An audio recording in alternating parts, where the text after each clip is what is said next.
आप सभी लोगों को गुड मॉर्निंग।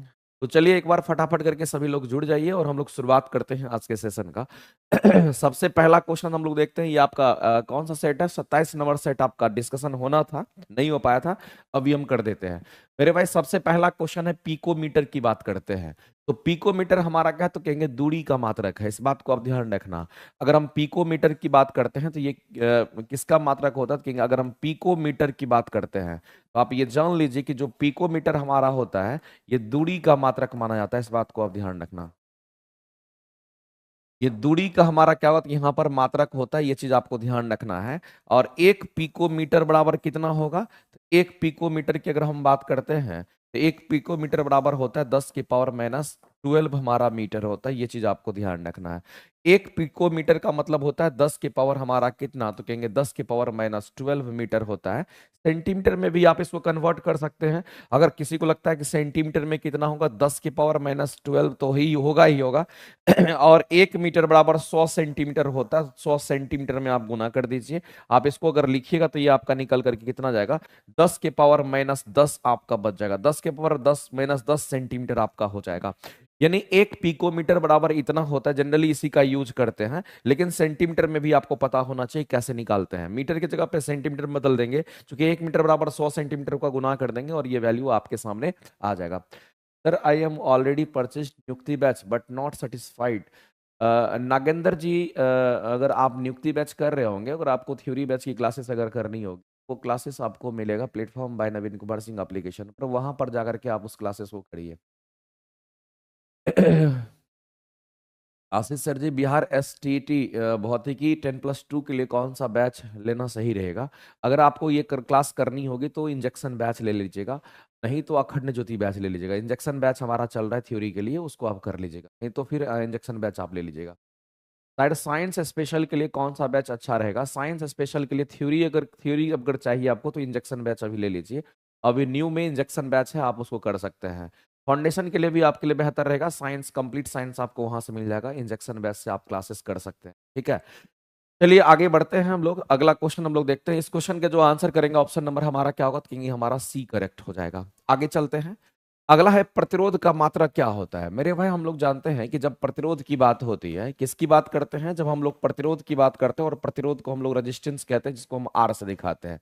अगर हम प्रतिरोध की अगर बात करते हैं तो मैं आपको बता देना चाहता हूं मेरे भाई, ये प्रतिरोध का जो सिंबॉलिक रिप्रेजेंटेशन होता है हमारा, कैसा होता है? तो हम लोग देखते हैं कि प्रतिरोध का जो सिंबल हमारा बन करके आता है, इसके सिंबल अगर देखिएगा तो ये ऐसा सिंबल बनाया जाता है, ये हमारा प्रतिरोध होता है।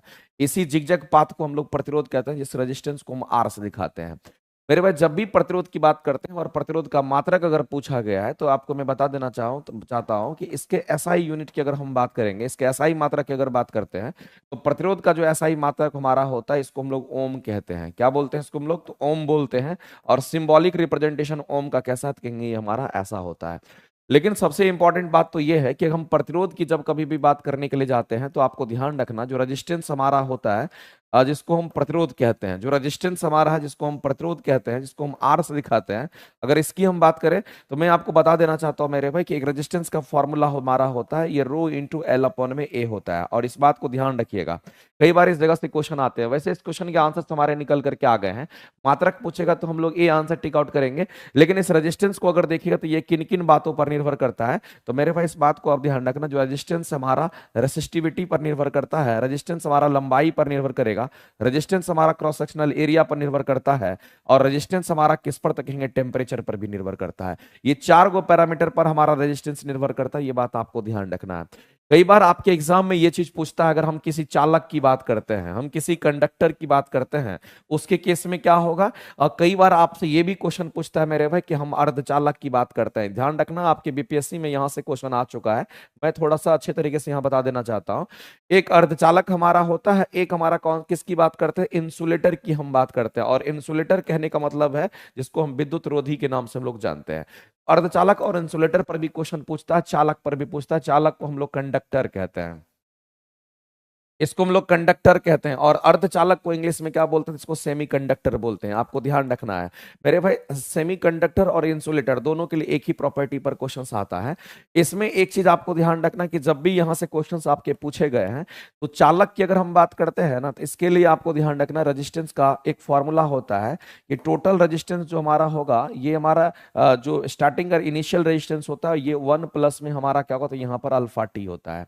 तो मेरे भाई इसमें हमारा क्या होगा, इन दोनों के लिए, इंसुलेटर के लिए भी और इसके लिए भी हमारा क्या होगा, और इंसुलेटर को हम लोग कुचालक कहते हैं, इसको हम लोग क्या बोलते हैं, तो मेरे भाई इंसुलेटर को हम लोग कुचालक कहते हैं। तो जाहिर सी बात, चालक के लिए ये वाला फॉर्मूला तो कुचालक के लिए अलग होगा, और अर्धचालक के लिए भी हमारा वही चीज यूज होता है, क्योंकि रेजिस्टेंस जो हमारा टोटल होता है, ये हमारा कितना होगा, तो R0, और 1 प्लस में हमारा क्या होगा, तो यहाँ पर अल्फा टी होता है।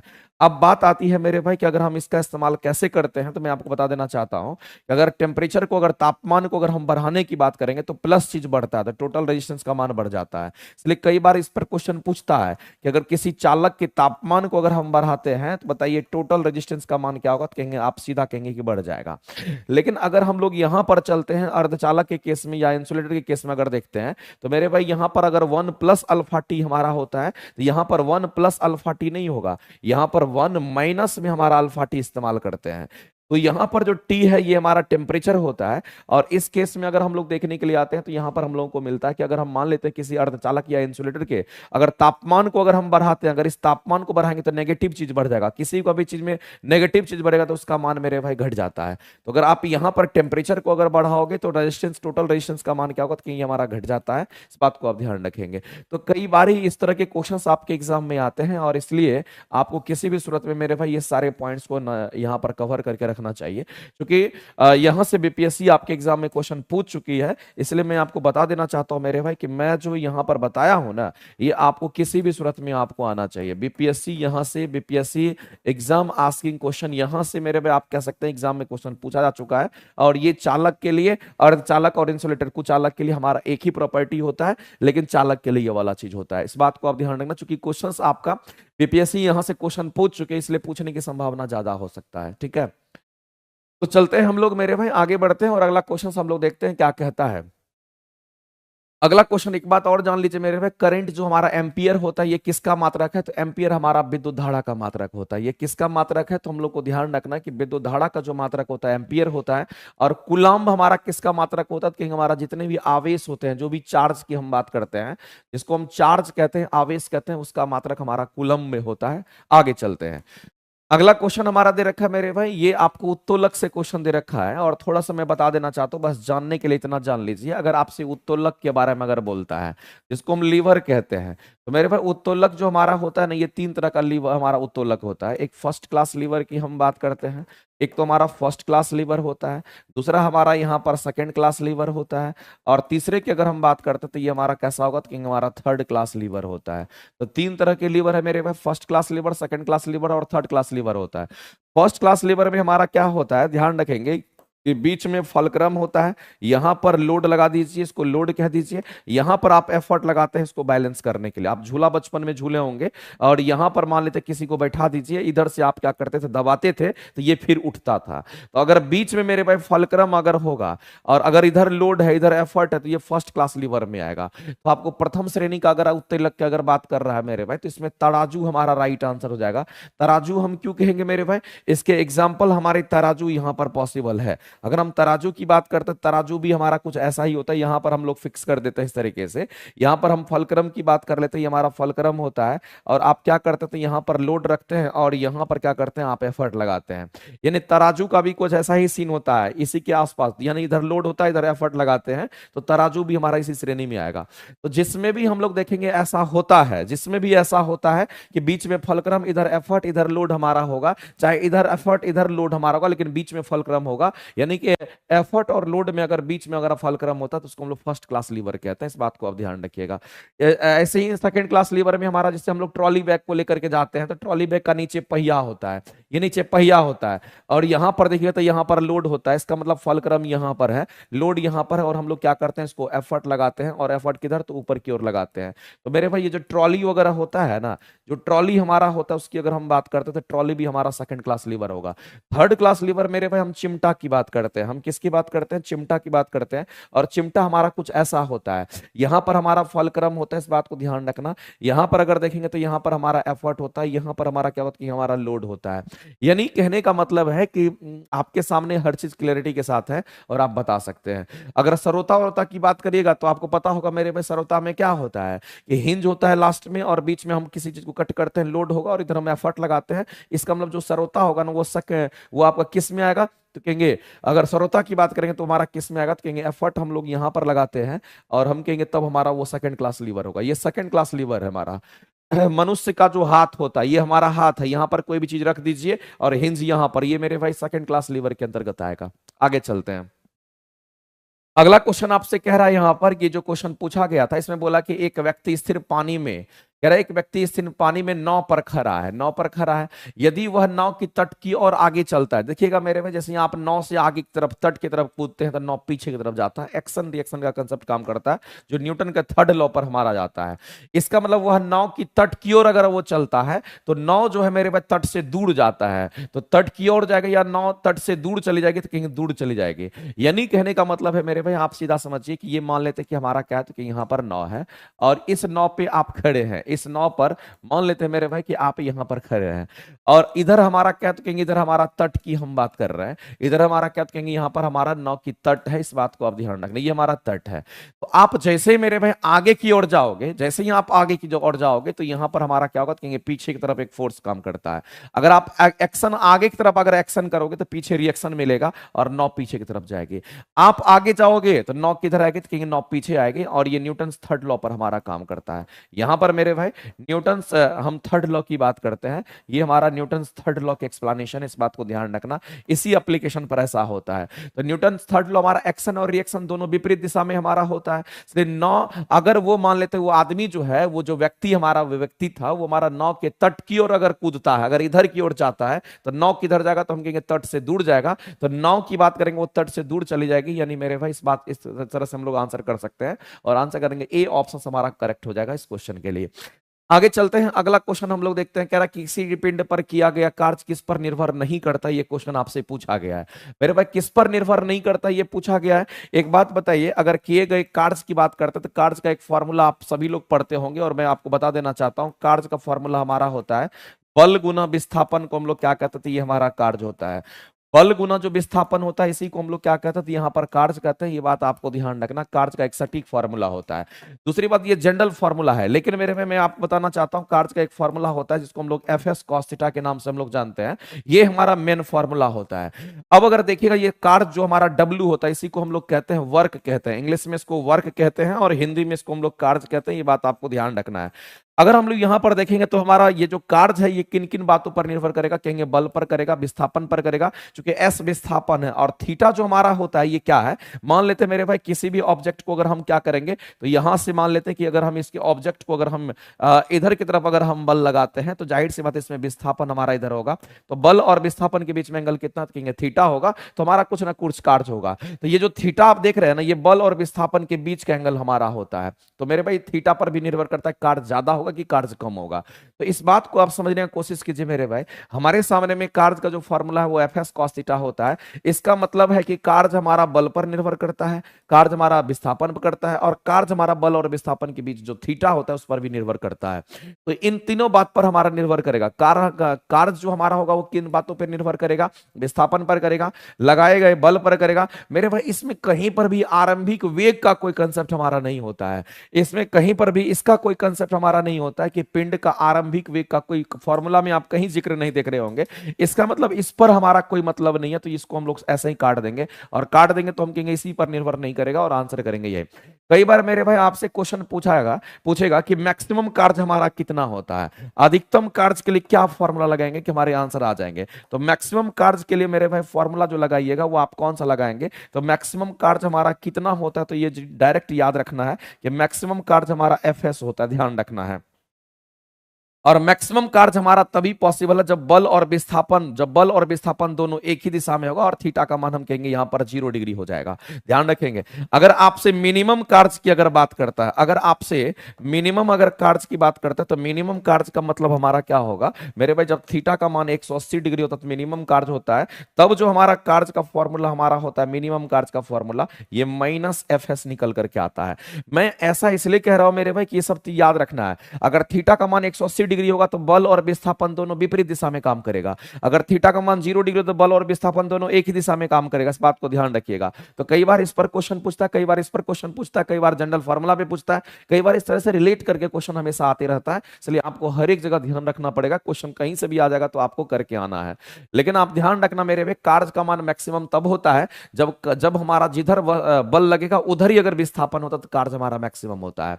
और कार्य के विपरीत दिशा में अगर बल लगेगा तो समझ लेना, आप सीधा कहना कि बल के विपरीत दिशा में अगर बल के विपरीत दिशा में अगर हमारा विस्थापन होता है तो उसको हम लोग नेगेटिव कार्य कहते हैं। वैसे नेगेटिव कार्य कहां पर पॉसिबल है, तो नेगेटिव कार्य मेरे भाई नेगेटिव बल के द्वारा होता है। जैसे कि हम घर्षण बल की बात करते हैं, घर्षण बल के द्वारा किया गया कार्य नेगेटिव होता है। या फिर श्यान बल जो हमारा होता है वो भी नेगेटिव फोर्स होता है, श्यान बल के द्वारा किया गया कार्य वो भी हमारा नेगेटिव होता है। ये छोटे छोटे पॉइंट है, सभी पॉइंट पर आपको नजर रखना पड़ेगा। आगे चलते हैं, अगला क्वेश्चन हम लोग देखते हैं क्या कहता है। कहता है कि वह बिंदु जहां पर एक वस्तु का संपूर्ण भार कार्य करता है। एक बात बताइए, हमने कितनी बार आपको बोला है कि वह बिंदु बताइए जहां पर एक वस्तु का संपूर्ण भार जो है हमारा कार्य करता है, उसको हम लोग को क्या कहना है मेरे भाई। एक वह बिंदु आप बता दीजिए, उस बिंदु के बारे में आप बता दीजिए, उस बिंदु के बारे में आप बता दीजिए जहां पर संपूर्ण भार किसी का भी काम करता है। मान लेते हैं कोई भी वस्तु हमारा हो सकता है, इस बात को आप ध्यान रखना। वस्तु हमारा कोई भी हो सकता है, लेकिन उस वस्तु का जो मेरे भाई द्रव्यमान केंद्र होता है ना, उस वस्तु का जो सेंटर ऑफ ग्रेविटी होता है ना, उस वस्तु का जो सेंटर ऑफ मास होता है ना, वो बीच में होगा। ध्यान रखना, बीच में जरूरी नहीं कि बीच में, सेंटर ऑफ मास जरूरी नहीं कि बीच में होता है, द्रव्यमान केंद्र जरूरी नहीं कि बीच में होता है। ये हो सकता है कि अंदर भी होगा, हो सकता है बाहर कोई और होगा, लेकिन द्रव्यमान केंद्र उधर होता है जिधर द्रव्यमान ज्यादा होता है। याद रखना, द्रव्यमान केंद्र उधर शिफ्ट कर जाता है जिधर द्रव्यमान ज्यादा होता है, इस बात को ध्यान रखना है। लेकिन मैं आपको बताना चाहता हूं मेरे भाई, अगर मान लेते हैं कि कोई वस्तु हमारा ऐसा है जो कि पूरी तरीके से हमारा क्या साथ कहेंगे एक जैसा आपको यहां पर दिख रहा, मान लेते हैं कि ऐसा कोई वस्तु की हम बात करते हैं, ये हमारा कोई वस्तु हो गया।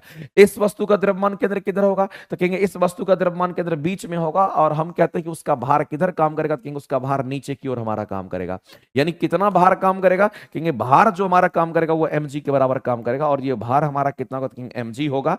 और इस बात को आप ध्यान रखना मेरे भाई कि ये वस्तु था और इस वस्तु का सेंटर ऑफ मास कहां पे, कहेंगे इसका सेंटर ऑफ मास यहां पर बीच में है। यानी कि पूरा का पूरा मास कहां है, तो हम कहेंगे यहां पर होगा। और इसी पॉइंट को हम कहते हैं सीएम कहते हैं, सेंटर ऑफ मास कहते हैं। और इंग्लिश में इसी को क्या कहते हैं हम लोग, द्रव्यमान केंद्र के नाम से जानते हैं। ये हमारा क्या कहेंगे, इसको हम लोग सेंटर ऑफ मास के नाम से जानते हैं। ये हमारा सेंटर ऑफ मास होता है और सेंटर ऑफ मास को ही हम लोग क्या कहते हैं, तो इसी को हम लोग द्रव्यमान केंद्र के नाम से जानते हैं। ये चीज आपको ध्यान रखना है। इसी को हम क्या कहेंगे, तो यहां पर द्रव्यमान केंद्र कहते हैं, सेंटर ऑफ मास कहते हैं। ये चीज आपको ध्यान रखना है। तो एक वस्तु का संपूर्ण भार जो होता है, चाहे दुनिया में कितनी भी वस्तु का है नहीं है, सभी वस्तु का संपूर्ण भार हमारा किससे पास करता है, तो हम लोग सीधा कहेंगे मेरे पे द्रव्यमान केंद्र से पास करता है। और आंसर करेंगे ऑप्शन नंबर ए आपका करेक्ट हो जाएगा।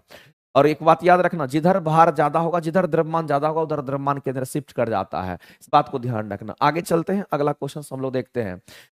अगला क्वेश्चन हमारा क्या कहता है, सर मेरा बहुत रॉन्ग होता है फिजिक्स का क्वेश्चन है, कितना भी पढ़ लूं तभी इंप्रूवमेंट नहीं होता है, इसके लिए क्या करो। गुलिस्ता बानो जी, आपके पास ऑप्शंस है ना, अभी नोटिफिकेशन नहीं आया, नोटिफिकेशन आने में एक दो महीना भी समय लगेगा। अभी मार्च वगैरह में नोटिफिकेशन आपकी आएगी, तो एक पॉसिबिलिटी है, एक चांस आपको मिल रहा है कि आप थ्योरी को अच्छा कर सकते हैं।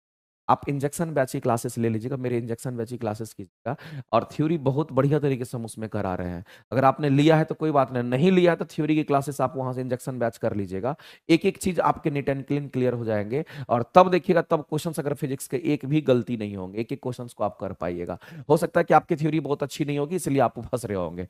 आगे बात करते हैं, किसी सैटेलाइट की बात करते हैं और पृथ्वी के बीच आकर्षण का जो गुरुत्वाकर्षण बल होता है, वो गुरुत्वाकर्षण बल को तेजी प्रदान करता है। क्या करता है मेरे भाई, गुरुत्वाकर्षण बल को तेजी प्रदान करता है, वो कौन हमारा होता है। एक बात बताइए मेरे भाई, पृथ्वी की हम बात करते हैं, ये हमारा क्या कहेंगे, ये हमारा अर्थ है। इसको हम लोग क्या कहते हैं, तो ये हमारा अर्थ है। अर्थ का ये सेंटर है और अर्थ के चारों तरफ जो हमारा होता है मेरे भाई, ये अर्थ है, अर्थ के चारों तरफ की अगर हम बात करेंगे, इसके चारों तरफ के, अर्थ के चारों तरफ की अगर हम बात करेंगे, तो इस तरह से हम लोग देखते हैं। यहां पर अगर देखते हैं तो हमारा कोई सैटेलाइट मान लेते हैं कि हमारा यहां पर घूम रहा है, ये पृथ्वी है, पृथ्वी का अपना केंद्र है, यहां पर हमारा क्या कहेंगे, यहां पर हमारा सैटेलाइट है, और इसी को हम क्या कहते हैं, तो ये हमारा सैटेलाइट है, समझना गौर से, ये हमारा सैटेलाइट है। और हम लोग जानते हैं मेरे भाई कि पृथ्वी के चारों तरफ ये चक्कर लगाकर, इसको सैटेलाइट्स कहते हैं, इसको हम लोग क्या कहते हैं, सैटेलाइट कहते हैं। तो अगर ये पृथ्वी ये हमारा क्या है, तो कहेंगे यहाँ पर हमारा सैटेलाइट है, तो जाहिर सी बात है कि पृथ्वी और सैटेलाइट के बीच में कनेक्शन हमारा होता है, और इनके बीच में कौन सा फोर्स काम करेगा, एक तो मेरे भाई इनके बीच में काम करता है, उसको सेंट्रीपिटल फोर्स कहते हैं, जिसको हम लोग अभिकेंद्रीय बल के नाम से हम लोग जानते हैं। और ये जो अभिकेंद्रीय बल हमारा होता है, ये अभिकेंद्रीय बल क्या करता है मेरे भाई, तो हम कहेंगे सर्कुलर मोशन प्रोवाइड करता है। ये कैसा, तो हम लोग सीधा कहते हैं कि ये हमारा सर्कुलर मोशन प्रोवाइड करता है, इस बात को ध्यान रखेंगे। ये यहां पर क्या करेगा, तो सीधा कह सकते हैं कि सर्कुलर मोशन प्रोवाइड करता है, इस बात को आप ध्यान रखना। ये अगर नहीं होगा तो सर्कुलर मोशन नहीं होगा। सर्कुलेशन मोशन, सर्कुलर मोशन हमारा प्रोवाइड करता है, जिसको हम लोग क्या कहते हैं, हम केंद्र अभिकेंद्रीय बल के नाम से हम लोग जानते हैं। और अभिकेंद्रीय बल का जो फॉर्मूला होता है उसको भी ध्यान में रखिएगा, ये हमारा फॉर्मूला कितना होता है, तो सेंट्रीपिटल जो फोर्स हमारा होता है वो हमारा कितना होगा, तो कहेंगे यहाँ पर एम भी स्क्वायर अपॉन में क्या करेंगे, तो हम लोग आर करेंगे। अगर यहाँ से अर्थ के टोटल मास यहाँ पर है, यहाँ पर सैटेलाइट है, और हम कहेंगे अर्थ का मान लेते त्रिज्या कितना है, यहां से लेकर के यहां तक की बात कर रहे हैं हम, यहां से यहां तक की बात कर रहे हैं, यहां से यहां तक की अगर बात करते हैं मेरे भाई, हम सीधा कहेंगे कि ये कितना होगा, तो कहेंगे एम बी स्क्वायर अपॉन में कितना हो जाएगा, तो कहेंगे यहाँ पर हमारा आर हो जाएगा। अगर इसका द्रव्यमान कितना स्मॉल एम है, तो हम कहेंगे एम बी स्क्वायर अपॉन में आर हो जाएगा, और यही हमारा किसके बराबर होगा, तो एम ओमेगा स्क्वायर हमारा आर भी हो जाएगा। ध्यान रखना मेरे भाई, क्योंकि ये रोटेट करता है, जिसमें ओमेगा भी होगा, जिसमें रोटेशनल एनर्जी के रूप में हम लोग इसको लिख सकते हैं। ये हमारा यहाँ पर काइनेटिक एनर्जी के रूप में, या हम कह सकते हैं रेखीय लीनियर वेलोसिटी के रूप में ये होता है, ओमेगा के रूप में ये वाला फॉर्मूला हमारा ये होता है। तो अगर मेरे भाई हम देख रहे हैं कि अगर सर्कुलर मोशन अगर कोई भी वस्तु अगर करता है, तो उसके लिए रेस्पॉन्सिबल कौन है, तो अभिकेंद्रीय बल होता है। कह रहा किसी सैटेलाइट और पृथ्वी के बीच आकर्षण का गुरुत्वाकर्षण बल को तेजी प्रदान करता है। तेजी कहने का मतलब मेरे भाई, इसमें रोटेशन जो हमारा ये फास्ट होता है, तो हम कहेंगे अभिकेंद्रीय बल के कारण आता है। इसलिए इस क्वेश्चन का आंसर करेंगे हमारा क्या होगा, तो कहेंगे यहाँ पर हम सेंट्रीपिटल फोर्स की बात करते हैं। ये सेंट्रीफ्यूगल नहीं हुआ, ये गलत लिखा हुआ है, सेंट्रीपिटल फोर्स की हम बात करेंगे, और वो ए आंसर हमारा राइट हो जाएगा, इस बात को आप ध्यान रखेंगे। और इस तरीके से हमारा क्या करता है, यहाँ पर मोशन करते रहता है। जाहिर सी बात है कि सैटेलाइट का अपना द्रव्यमान होगा, पृथ्वी का अपना द्रव्यमान, इनके बीच में आकर्षण बल लगेगा, और उस आकर्षण बल को गुरुत्वाकर्षण बल भी कहते हैं। तो आपको ध्यान रखना मेरे भाई, गुरुत्वाकर्षण बल क्या करता है, उसको खींचे रहता है, और साइड सी बात है अभिकेंद्रीय बल क्या करता है, उसको गति प्रदान करता है, तेजी प्रदान करता है, गति प्रदान करता है। ध्यान रखेंगे सर्कुलर मोशन के लिए। आगे चलते हैं, अगला क्वेश्चन आपके सामने में दे रखा है कि पूर्णतः प्रत्यास्थ टक्कर की बात करते हैं। एक बात जान लीजिए मेरे भाई, ये आपके एग्जाम का क्वेश्चन हो सकता है। पूर्णतः प्रत्यास्थ टक्कर की अगर हम बात करते हैं, उसके लिए आपसे प्रत्यास्थानांक गुणांक की बात कही गई है, जिसको हम लोग कोएफिशिएंट ऑफ रेस्टिट्यूशन के नाम से जानते हैं। तो मैं आपको बता देना चाहता हूं मेरे भाई कि जब कभी भी कॉलिजन की बात होती है, किसकी बात होती है, जब कभी भी कॉलिजन की बात होती है, और कॉलिजन कहने का मतलब हम टक्कर की बात करते हैं। एक बात मेरे भाई हमेशा के लिए आप कान खोल करके सुन लीजिए, कई बार ये क्वेश्चन आपके एग्जाम में आ गया है। अगर हम कॉलिजन की बात करते हैं, हम किसकी बात करते हैं, कॉलिजन की अगर हम बात करते हैं, टक्कर की हम बात करते हैं, तो टक्कर के लिए एक इंपॉर्टेंट हमारा इंफॉर्मेशन है कि दुनिया में जितना भी टक्कर आप देखते होंगे, चाहे आगे पीछे का टक्कर हो, चाहे आमने सामने का टक्कर हो, चाहे जैसा भी टक्कर हो, अगर टक्कर की बात होती है ना, तो आपको एक चीज ध्यान में रखना है। अगर नेटवर्क तो हो रहा है क्या, एक मिनट मैं बुलाता हूँ टेक्निकल टीम।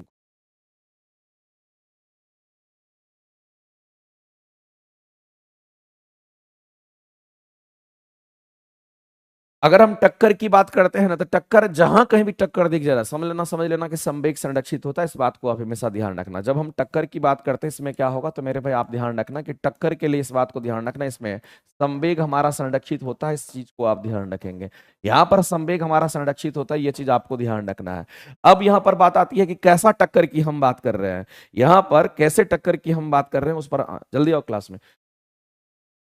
अगर हम बात करते हैं यहां पर कि कॉलिजन की बात करेंगे, टक्कर की बात करेंगे, इसमें क्या संरक्षित रहेगा, संवेग संरक्षित हमेशा रहेगा। ये ऑलवेज की हम बात कर रहे हैं, ये मेरे भाई हमेशा होता है, चाहे टक्कर कैसा भी हो फर्क नहीं पड़ता, ये संरक्षित रहेगा ही रहेगा। अगर हम कॉलिजन की बात करते हैं, तो कॉलिजन अलग अलग तरह का हमारा कॉलिजन होता है, और इसी में अगर हम लोग देखते हैं, तो हम कहेंगे यहाँ पर पूर्णतः प्रत्यास्थ टक्कर की हम बात करते हैं। हम किसकी बात करते हैं, तो पूर्णतः प्रत्यास्थ टक्कर की हम बात करते हैं। और ये जो नेटवर्क देखो तो स्लो है क्या, बफरिंग कर रहा है। पूर्णतः प्रत्यास्थ टक्कर की अगर हम बात करते हैं तो आपको मैं बता देना चाहता हूं, इसको परफेक्टली इलास्टिक कॉलिजन कहते हैं।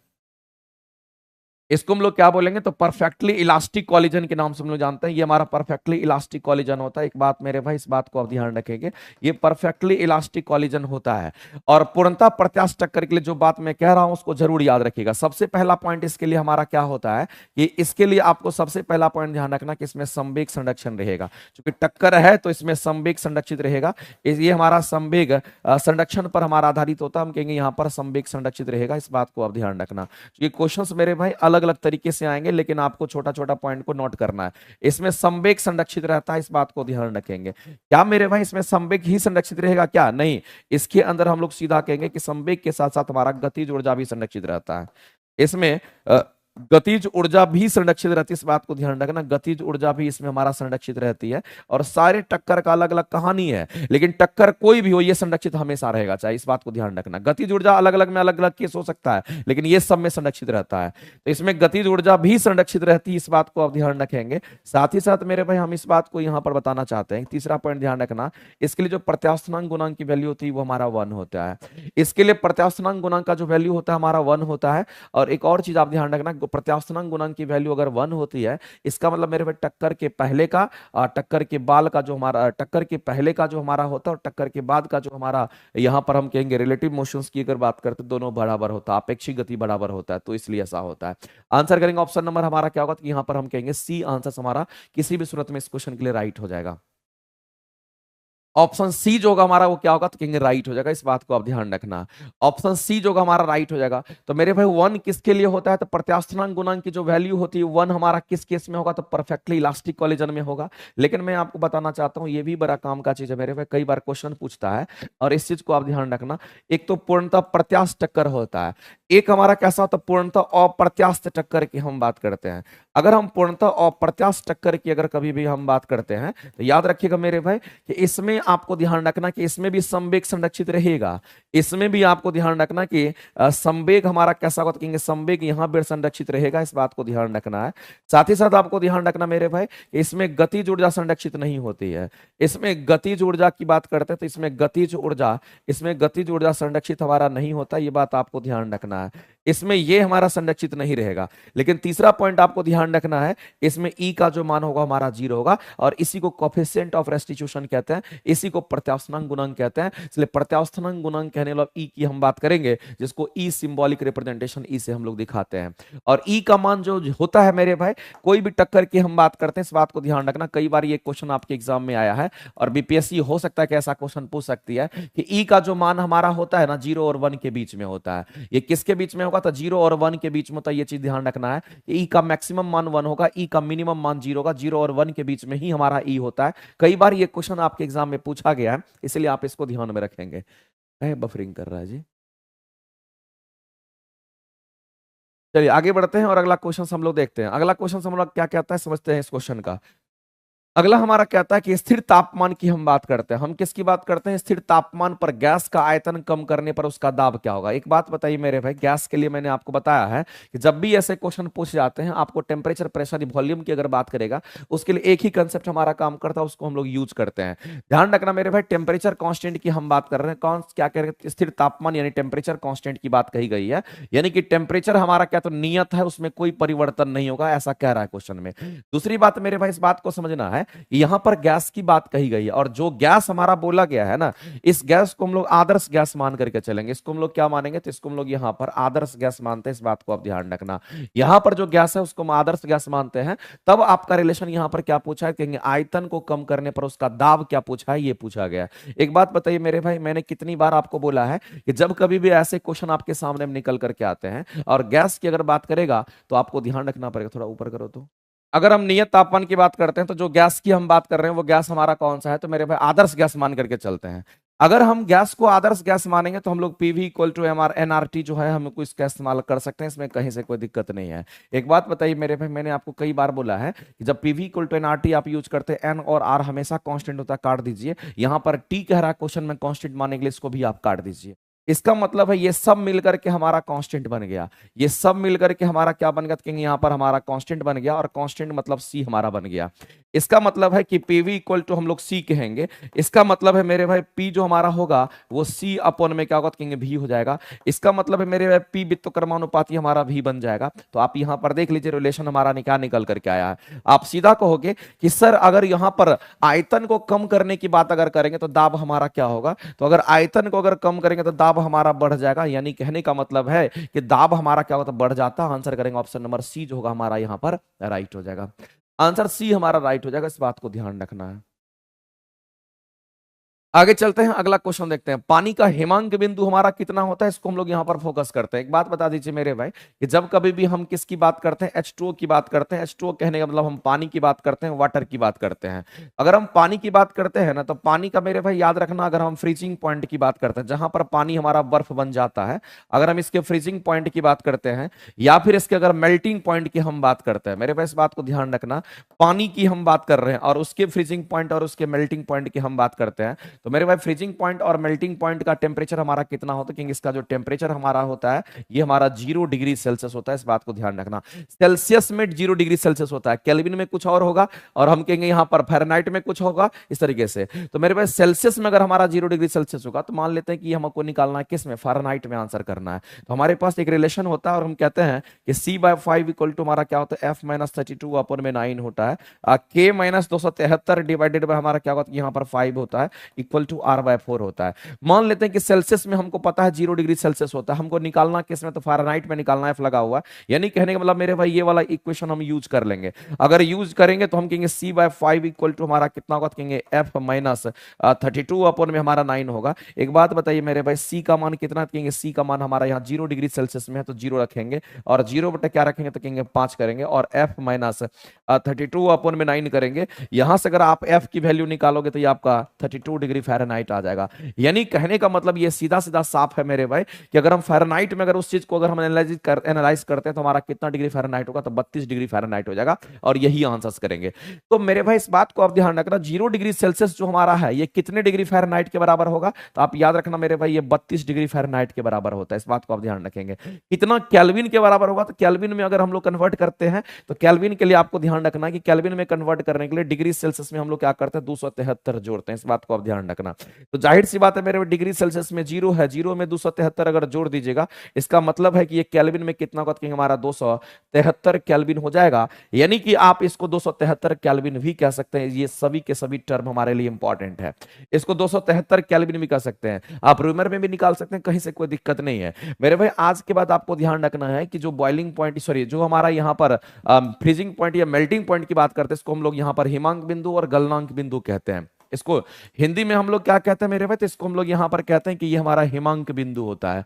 इसको हिंदी में हम हिमांक बिंदु कहते हैं, और मेल्टिंग पॉइंट को हम लोग क्या कहते हैं, इसको हम लोग गलनांक बिंदु कहते हैं। तो हिमांक बिंदु और साथ ही साथ हम गलनांक बिंदु की जब कभी भी बात करते हैं तो याद रखना कि कोई भी तापमान हमारा हो सकता है, अलग अलग पैरामीटर में आपका है। सेल्सियस में होगा तो इतना होगा, फ़ारेनहाइट में होगा तो इतना होगा, केल्विन में होगा तो इतना होगा। तो आंसर कोई भी हो सकता है। आपके बीपीएससी एग्जाम में इस पर क्वेश्चन आया था, आपको सेल्सियस में दिया था और दूसरे टर्म में भी दिया था, और आप जल्दीबाजी में 0 डिग्री मार करके निकल गए, पता चला दूसरा भी आंसर हमारा सही था। इसलिए तापमान को मापने के लिए 4 प्रकार के स्केल होते हैं, चारों प्रकार के स्केल में आप कन्वर्ट करके बता सकते हैं। उसके लिए एक ही ब्रह्मास्त्र फॉर्मूला याद रखना, ये वाला फॉर्मूला, ये वाला फॉर्मूला मेरे भाई सब में काम करता है। इससे इसको ध्यान में रखेंगे कि C/5 इक्वल टू हमारा क्या होगा, कहेंगे C/5 इक्वल टू हमारा F-32/9 होगा, K-273 डिवाइडेड बाय 5 होगा।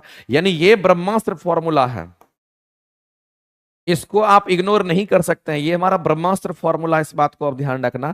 अगर कभी भी किसी का कन्वर्जन किसी में अगर करना होगा तो आप इसको कर सकते हैं। ये हमारा ब्रह्मास्त्र फॉर्मूला है, इस बात को आप ध्यान रखेंगे, और इसका इस्तेमाल करके आप किसी को भी किसी में कन्वर्ट करके आप आंसर कर सकते हैं, कहीं से कोई दिक्कत नहीं होता है। आगे चलते हैं, अगला क्वेश्चन हम लोग देखते हैं मेरे भाई, अगला क्या कहता है। इस क्वेश्चन का अगर आंसर करने के लिए जाएंगे तो ऑप्शन नंबर सी हमारा राइट होगा।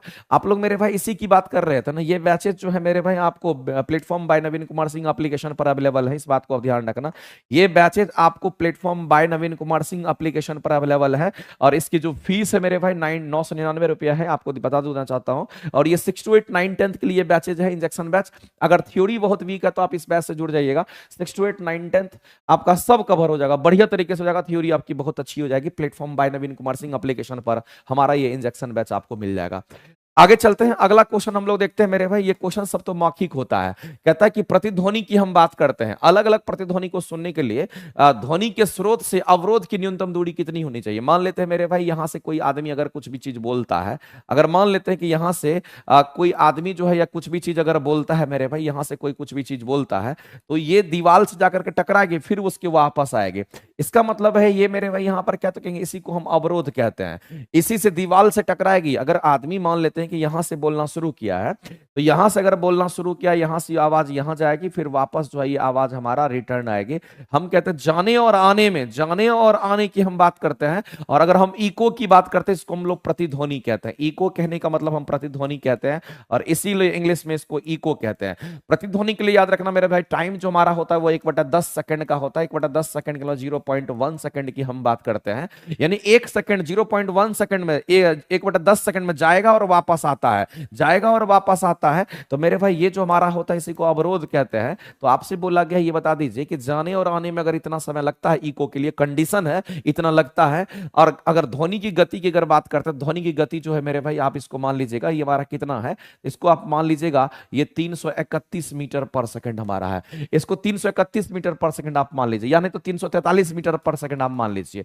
यहां पर 343 मीटर पर सेकंड मान लीजिए, यहां पर हमारा ऐसा गति से दिया गया है। और हम बात करते हैं मेरे भाई एट 20 डिग्री सेंटीग्रेड पर हमारा ऐसा होता है। तब जाकर के आप लगाइएगा चाल बराबर दूरी बटा समय होता है, उससे निकाल लीजिएगा। और डायरेक्ट हम कहेंगे कि इसके आंसर जब कभी भी आपको होंगे तो 17 मीटर होता है, नहीं तो 17.2 मीटर होगा, नहीं तो 16.5 मीटर हमारा होता है। आप इसको निकालने के लिए निकाल सकते हैं, ऐसा कुछ नहीं कि नहीं निकलेगा मेरे भाई। आप कहेंगे सर चाल बराबर दूरी बटा समय होता है ना, दूरी बटा समय लगा दीजिए। तो चाल बराबर दूरी बटा क्या निकालेंगे, तो हम लोग समय निकालेंगे। एक बात बताइए मेरे भाई, जाने और आने का समय डिफाइंड है कि इतना ही लगेगा इको के लिए, तो हमारा कंफर्म है कि टाइम इतना हो जाएगा। अब दूरी कितना का कहेंगे, दूरी जाने का और आने का, इसका मतलब दूरी कितना होता है 2x होगा। और गति कितना इसमें दे दिया, तो 343 दे दिए हैं। हम कहेंगे ये हमारा जाने और आने का x गया और x वापस आया, तो टोटल दूरी हमारा 2x हो जाएगा। और टाइम कितना, तो 1/10 सेकंड की बात करते हैं। और इसका जब सॉल्यूशन करिएगा तो ये कितना हो जाएगा मेरे भाई, तो हम लोग कहेंगे ये 343 गुण 343 बराबर हमारा कितना होगा, तो हमारा 20x हो जाएगा। यहां से अगर आप x की वैल्यू कैलकुलेट करते हैं तो 343 डिवाइडेड हमारा 20 हो जाएगा। और इसको सॉल्यूशन अगर करेंगे तो ये कितना हो जाएगा मेरे भाई, हम लोग सीधा कह सकते हैं ये आपका 17.2 मीटर के आसपास आपका आ जाएगा। यही दूरी आपसे पूछा गया था। और आंसर क्या करेंगे, ऑप्शन नंबर बी आपका राइट हो जाएगा। तो आपको कभी भी ऐसे क्वेश्चन अगर मिलेगा ना, तो आप आसानी से निकाल सकते हैं। एक्स के बारे में आपसे पूछा गया, आपसे 2x नहीं पूछा, आपसे x पूछा है, क्योंकि आपसे ये बोला है ध्वनि स्रोत से अवरोध के बीच की दूरी कितनी होगी। ध्वनि स्रोत हमारा यहाँ है मेरे भाई, ये स्रोत की हम बात करते हैं, यहां से ध्वनि निकला है, इसको स्रोत कहेंगे। इस स्रोत से अवरोध की दूरी कितनी है, तो x दूरी की बात करेंगे। और x कितना निकल करके आया, x हमारा इतना होगा, यही आंसर करेंगे। आगे चलते हैं। दूरदृष्टि दोष से पीड़ित व्यक्ति के नेत्र में किसी वस्तु का प्रतिबिंब कहां पर बनता है। एक बात बताइए मेरे भाई, दृष्टि दोष के बारे में मैंने कई बार आपको बताया है, और हम लोग जानते हैं कि ये जो हमारा होता है, ये हमारा क्या कहेंगे, ये हमारा रेटिना है। इस बात को समझिए, ये जो हमारा है यहां पर हम कहेंगे ये हमारा आई होता है। और आंख का जो पिछला वाला हिस्सा होता है उसको हम लोग रेटिना कहते हैं। आंख का जो पिछला वाला हिस्सा होता है उसको हम लोग रेटिना कहते हैं। ये बात आपको ध्यान रखना पड़ेगा। यहां पर हमारे आंख में लेंस होता है, और ये लेंस जो था हमारा सिलेरी मसल से इस तरह से जुड़ा हुआ रहता है। और इसके आगे में मेरे भाई क्या होगा, आइरिस की हम बात करते हैं, ये हमारा आइरिस होता है, ये लेंस होता है। और इधर पीछे वाला जो पोर्शन हमारा होता है ना, इसको हम लोग क्या कहते हैं, इसको हम लोग यहाँ पर रेटिना कहते हैं। पीछे वाला जो पोर्शन होगा इसको हम लोग रेटिना कहते हैं। ये बात आपको ध्यान रखना है। अब होता क्या है, इस बात को मेरे भाई एकदम गहराई से समझिएगा। अगर मान लेते कि ये लेंस हमारा है और ऐसा हम लोग यहाँ पर देख रहे हैं, तो हम लोग को एक बात समझना है कि अगर इमेज यहाँ पर बनता है, यदि इमेज मेरे भाई रेटिना पर बनता, अगर इमेज रेटिना पर बनेगा, अगर इमेज मान लेते हैं कि रेटिना पर अगर इमेज बनता है, तो आप ध्यान रखना मेरे भाई, आपके नॉर्मल आई, आपको कोई बीमारी नहीं है। आपका आई जो है आपका नॉर्मल आई, आपको कोई बीमारी नहीं है। अगर मेरे भाई वही इमेज अगर रेटिना से पहले बन जाता, अगर रेटिना से पहले इमेज अगर बन जाएगा, यहां इमेज बनेगा, आई फॉर इमेज, प्रतिबिंब अगर रेटिना से पहले बनेगा तो इसको हम लोग मायोपिया कहते हैं। इसको मायोपिया कहते हैं। और मायोपिया को एक निकट दृष्टि दोष कहा जाता है। आप सभी को पता होगा, लगातार क्लासेस कर रहे होंगे, पता होगा, निकट दृष्टि दोष हम कहते हैं। और मेरे भाई रेटिना के पीछे अगर इमेज बनता है तो इसको हम लोग दूर दृष्टि दोष कहते हैं। यहां अगर इमेज बन गया, इसको हम लोग क्या कहेंगे, तो इसको हम लोग यहां पर बोलते हैं ये हमारा दूर दृष्टि दोष कहलाता है। इस बात को आप ध्यान रखेंगे। तो रेटिना के पीछे दूर दृष्टि दोष हमारा बनेगा, रेटिना के आगे निकट दृष्टि दोष हमारा बनेगा। यानी कहने का मतलब ये नीट एंड क्लीन है। इस बात को आप समझने की कोशिश कीजिएगा मेरे भाई। अगर रेटिना के पीछे अगर आप इमेज देख रहे हैं तो दृष्टि दोष आपका दूर दृष्टि दोष होगा। तो दूर दृष्टि दोष से पीड़ित व्यक्ति को कहेंगे इमेज कहां बनेगा, तो रेटिना के पीछे बनेगा, रेटिना पर नहीं बनेगा, कॉर्निया पर नहीं बनेगा। आंसर क्या करेंगे मेरे भाई, रेटिना पर नहीं बनेगा, कॉर्निया पर नहीं बनेगा, रेटिना के पीछे बनेगा। ये रेटिना के पीछे का भाग, रेटिना के आगे का भाग। हमारे आंख का पीछे वाला हिस्सा को रेटिना कहते हैं, आगे वाला हिस्सा कॉर्निया का होता है। यहां कॉर्निया हमारा होता है। सबसे आगे वाला जो हिस्सा होता है मेरे भाई, सबसे आगे की अगर हम बात करते हैं, सबसे आगे की बात करते हैं तो ये हमारा कॉर्निया ही होता है। इस बात को आप ध्यान रखना। और यही कॉर्निया हमारा नेत्रदान में यूज होता है, जो कि ये ब्लड वेसल से जुड़ा हुआ नहीं होता है। तो ये आंसर करेंगे। लेकिन अगर किसी को निकट दृष्टि दोष अगर होगा मेरे भाई, तो हमको ये बात पता है कि निकट दृष्टि दोष में नजदीक की दिखती है, उल्टा याद रखना है। नजदीक दिखता है तो क्या नहीं दिखेगा, तो इसमें दूर नहीं दिखता है, इसमें दूर नहीं दिखता है। जब दूर नहीं दिखता है तो उपचार कराते हैं, और उपचार कराने के लिए क्या करते हैं, तो मेरे भाई प्रकाश को दूर लेके जाने के लिए प्रकाश को फैलाना पड़ेगा। और प्रकाश को फैलाने के लिए हमारा कौन सा लेंस होता है, कहेंगे यहाँ पर अवतल लेंस की बात करते हैं, और वो लगा करके ठीक करेंगे। अगर किसी को दूर दृष्टि दोष अगर है, इसका मतलब है मेरे भाई दूर की वस्तु दिखेगी, क्या नहीं दिखेगा, तो इनको नजदीक नहीं दिखता है, नजदीक नहीं दिखेगा। इसका उपचार कराने के लिए जब वो जाएगा तो मेरे भाई नजदीक दिखाने के लिए उनको कैसा लेंस लगाना है, तो उनको यहाँ पर उत्तल लेंस लगाना पड़ेगा। और यहाँ पर हम कहेंगे उत्तल लेंस लगा करके हमारा ऐसा होता है। तो छोटे छोटे क्वेश्चंस आते हैं और आपको यहाँ पर ध्यान रखना है। मेरे भाई ये बताइए कि अगर दूर दृष्टि दोष से अगर पीड़ित कोई अगर व्यक्ति होता है, तो वस्तु का प्रतिबिंब कहां पर बनेगा, तो वस्तु का प्रतिबिंब रेटिना के पीछे बनेगा। अगर हम निकट दृष्टि दोष की बात करेंगे, रेटिना से पहले बनेगा। अगर रेटिना पर इमेज बनेगा तो उसको कोई बीमारी नहीं होती। इस बात को आप ध्यान रखेंगे, ठीक है। छोटे छोटे पॉइंट्स आपके सामने आता है, इस बात को आप ध्यान रखेंगे। इसी में हमारा क्या होता है, एक ब्लाइंड स्पॉट होता है, एक येलो स्पॉट होता है, उस पर भी क्वेश्चन पूछता है। अगर मेरे भाई यहां पर अगर हम लोग देते तो ये हमारा मान लेते कि यहां पर ब्लाइंड स्पॉट है, इसको हम लोग क्या कहते हैं, एक हमारा होता है इसी में ब्लाइंड स्पॉट होता है। और अगर कभी भी मेरे भाई ब्लाइंड स्पॉट इमेज बन गया, अगर कहीं पर ब्लाइंड स्पॉट पर अगर इमेज बन गया, तो याद रखना उस आदमी को कुछ भी नहीं दिखता, उसको कुछ भी नहीं दिखेगा। और एक हमारा रेटिना पर क्या होता है, येलो स्पॉट होता है। एक हमारा कैसा होता है मेरे भाई, एक येलो स्पॉट होता है, इसको हम लोग क्या कहते हैं, ये हमारा येलो स्पॉट होता है। इस बात को आप ध्यान रखेंगे। एक हमारा येलो स्पॉट होता है, इस बात को आप ध्यान रखेंगे। एक हमारा कैसा होता है, येलो स्पॉट होता है। और येलो स्पॉट पर जब इमेज बनता है ना, तो सब कुछ आपको क्लियर दिखाई देता है, यानी कि मेरे भाई नीट एंड क्लीन आपको दिखाई देगा। इस बात को ध्यान रखना, ये स्पष्ट रूप से सब कुछ यहां पर दिखता है, यहां पर स्पष्ट रूप से सब कुछ दिखता है। इस बात को आप ध्यान रखेंगे। यहां पर स्पष्ट रूप से सब कुछ दिखाई देने लगता है। इस बात को आप ध्यान रखें, स्पष्ट रूप से सब कुछ यहां से दिखाई देता है। इस बात को ध्यान रखेंगे। तो अगर मेरे भाई नीट एंड पूरा नीट एंड क्लीन अगर कहां पर दिखता है, येलो स्पॉट की हम बात करें, येलो स्पॉट हमारा होता है। और हम कहेंगे ब्लाइंड स्पॉट की जब हम बात कर रहे थे, ये ब्लाइंड स्पॉट होता है, इस पर आदमी को कुछ भी दिखाई नहीं देता अगर इमेज यहां पर बन गया तो। इसको भी आप ध्यान में रखेंगे, क्वेश्चन आता है। आगे चलते हैं। अगला कहता है किसी उत्तल दर्पण के मुख्य अक्ष के अनुदिश, कह रहा है उत्तल दर्पण के मुख्य अक्ष के अनुदिश बोला गया है। जिधर मेरे भाई मेन एक्सिस है उसी की बात कर रहा है, किसी उत्तल दर्पण के मुख्य अक्ष के अनुदिश, इसको आप अंडरलाइन करेंगे। और उसके बाद कहता है यहां पर कि आपतित प्रकाश की जो किरण के, आपतित प्रकाश की किरण के लिए आपतन कोण का मान क्या होगा, यह आपको बताना है। मेरे भाई आपसे क्या बताना है, आपको आपतन कोण बताना है कि यह आपतन कोण क्या होता है। सबसे पहले तो मैं आपको बता देना चाहता हूं कि आपतन कोण एक्चुअली में होता क्या है। मेरे भाई आप इस बात को हमेशा के लिए जानते होंगे कि मान लेते हैं कि यहां पर हमारा क्या दर्पण है, इसको हम प्लेन मिरर के नाम से हम लोग जानते हैं, कहीं पर भी पढ़ लीजिए, आपतन कोण हमको मेन समझना है। अब यहां पर हम बात करते हैं कि यहां पर एक लाइन हम खींच रहे हैं मेरे भाई, इसको हम लोग क्या कहते थे, इसको हम अविलंब कह दिए। ये हमारा अविलंब का लाइन होता है, और अविलंब हमारा कितने डिग्री पर, 90 डिग्री पर होता है। अगर प्रकाश की किरण की हम बात करते हैं, अगर प्रकाश की किरण ऐसे आकर के टकराती है, अगर प्रकाश की किरण मेरे भाई ऐसे आकर के टकराती है, इस बात को ध्यान रखना, यदि प्रकाश की किरण ऐसे आकर के टकराती है तो टकराने के बाद इसी से यहां पर बाहर निकल जाती है। लेकिन ये वाला जो लाइन होता है इसको हम लोग अविलंब कहते हैं, इसको हम लोग नॉर्मल कहते हैं। ये चीज आपको ध्यान रखना है, ये नॉर्मल होगा। और इस किरण को हम लोग क्या कहते हैं, तो आपतित किरण कहते हैं। ये वाली किरण कौन सी किरण होती है, इसको हम लोग आपतित किरण के नाम से जानते हैं। ये हमारा आपतित किरण है। और इस एंगल को हम लोग क्या कहेंगे, तो इस एंगल को हम आपतन कोण कहते हैं। इस बात को आप ध्यान रखेंगे।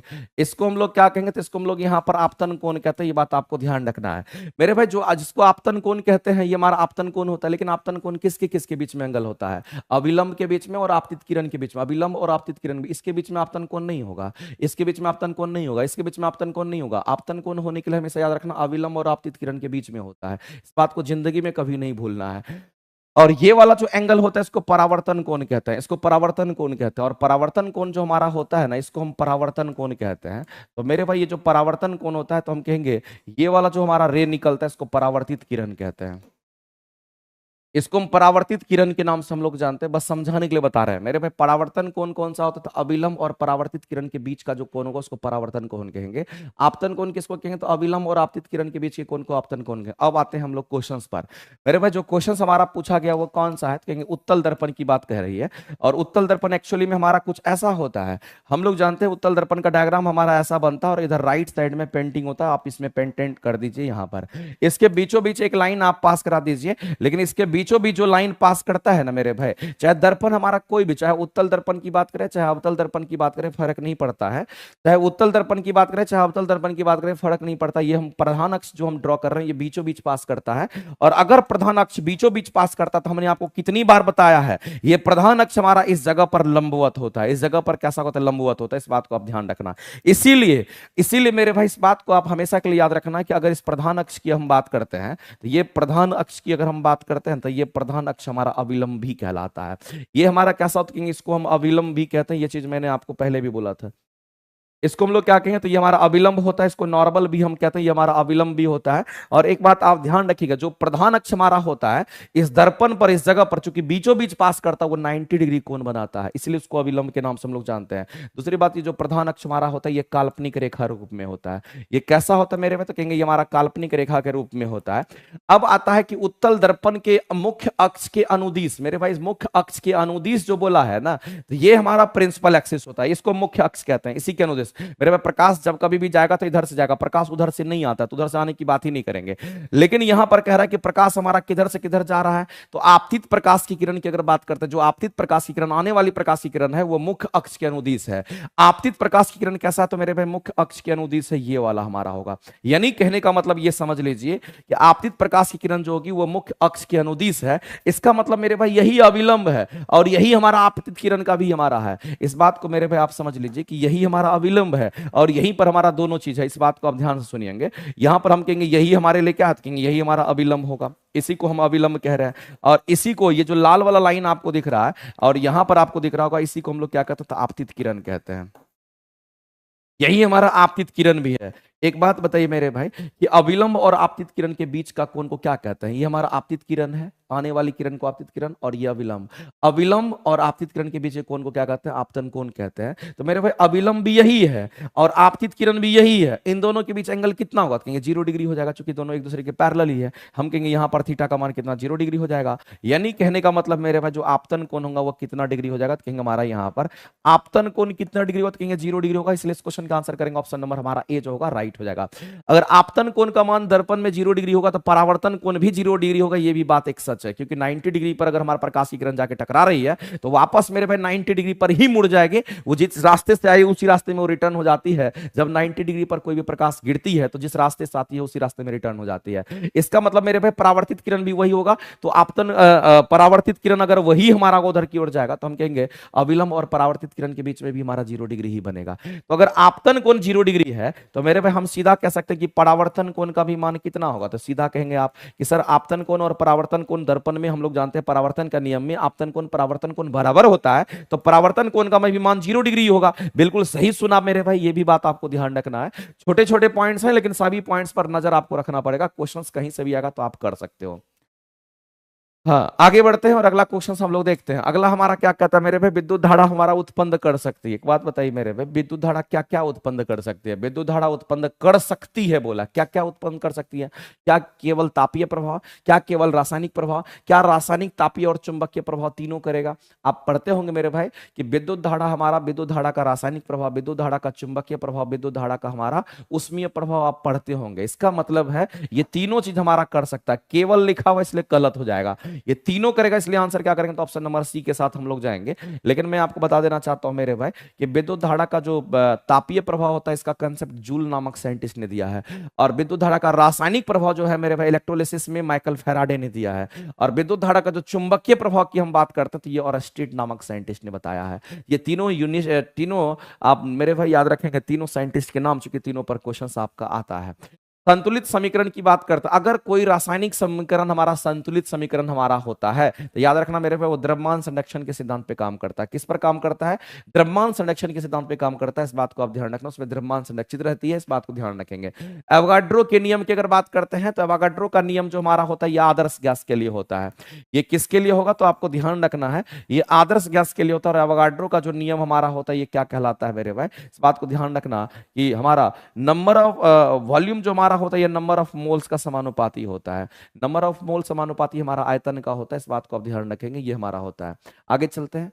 अगला है कि अणु का गठन करने वाले परमाणु की संख्या को क्या कहते हैं? मेरे भाई इसमें आपके टर्म छुपे हुए हैं। अणु का गठन करने वाले परमाणु की संख्या और अणु का गठन करने वाले परमाणु की संख्या को आप क्या कहते हैं, ये आपसे पूछा गया है। एक बात बताइए मेरे भाई कि बहुत सारे परमाणु मिलकर के एक अणु का निर्माण करता है, या फिर आप ये कह सकते हैं दो या दो से अधिक परमाणु मिलकर के एक अणु का निर्माण करता है। तो जैसे आप समझते हैं कि मान लेते हैं हम कहीं पर ऐसा लिखेंगे एगो हीलियम है, इसका मतलब मेरे भाई हमारा परमाणु की बात कर रहे हैं। हम किसकी बात कर रहे थे? हम परमाणु की बात कर रहे हैं, इस बात को ध्यान रखिएगा। ये सिंगल एलिमेंट है। लेकिन अगर हम यहां पर कहीं पर ऐसा बोल देते मेरे भाई, अगर कहीं पर हम ऐसा बोल देते, अगर हम O2 लिख दिए, कहीं पर O3 लिख दिए, कहीं पर P4 लिख दिए, कहीं पर S8 लिख दिए, मेरे भाई इस बात को समझना है, इसमें 2 गो परमाणु है, इसमें 3 गो परमाणु है, इसमें 4 गो परमाणु है, इसमें 8 गो परमाणु है। ये सल्फर है, फास्फोरस है, ये ऑक्सीजन है, ये हमारा ऑक्सीजन है, ये ओजोन है, ये ऑक्सीजन है। मेरे भाई इस बात को ध्यान रखना है कि जितने एटम होंगे ना, जितने एटम होंगे उतना ही उसका एटोमिसिटी हो जाता है। जितना एटम होगा उतना ही एटोमिसिटी होगा, उतना ही उसका परमाणुकता हो जाता है। तो आपसे वही पूछा गया है कि अणु को गठन करने वाले परमाणु की संख्या को क्या कहते हैं मेरे भाई? परमाणु की जो संख्या होती है, इसको एटोमिसिटी के नाम से हम लोग जानते हैं।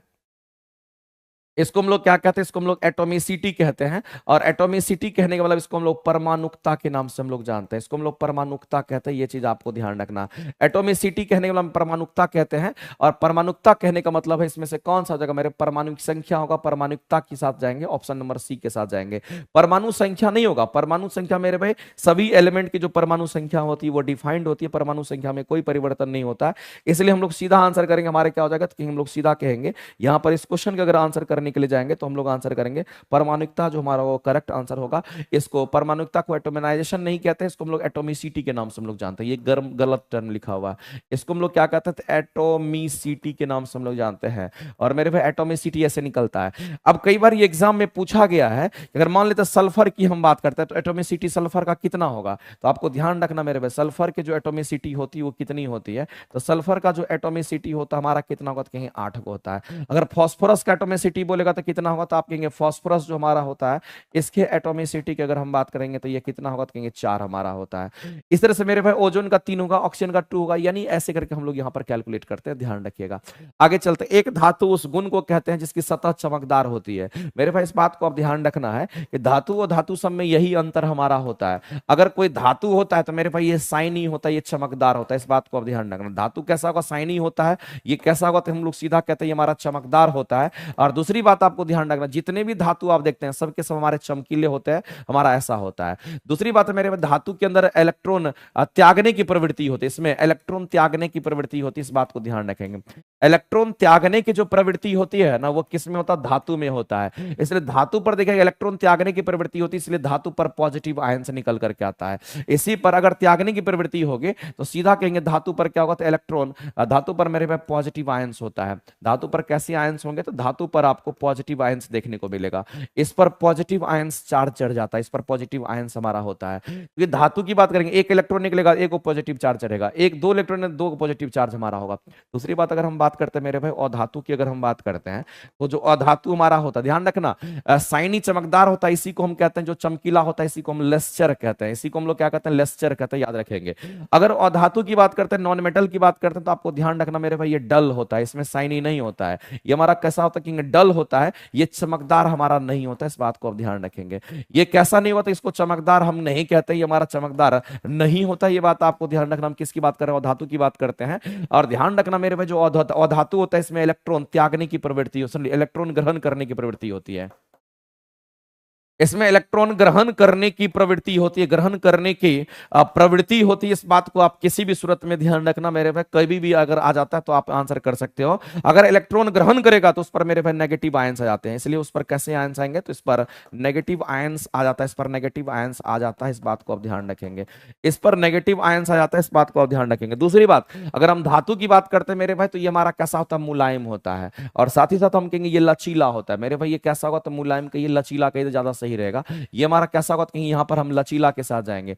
अगर हम धातु की बात करते हैं ये कैसा होगा, तो कहेंगे यहां पर लचीला होता है। धातु हमारा कैसा होगा, तो कहेंगे इसमें लचीलेपन का गुण होता है, यानी ये मुलायम भी होता है, इस बात को आप ध्यान रखेंगे। लचीला और मुलायम कहेंगे।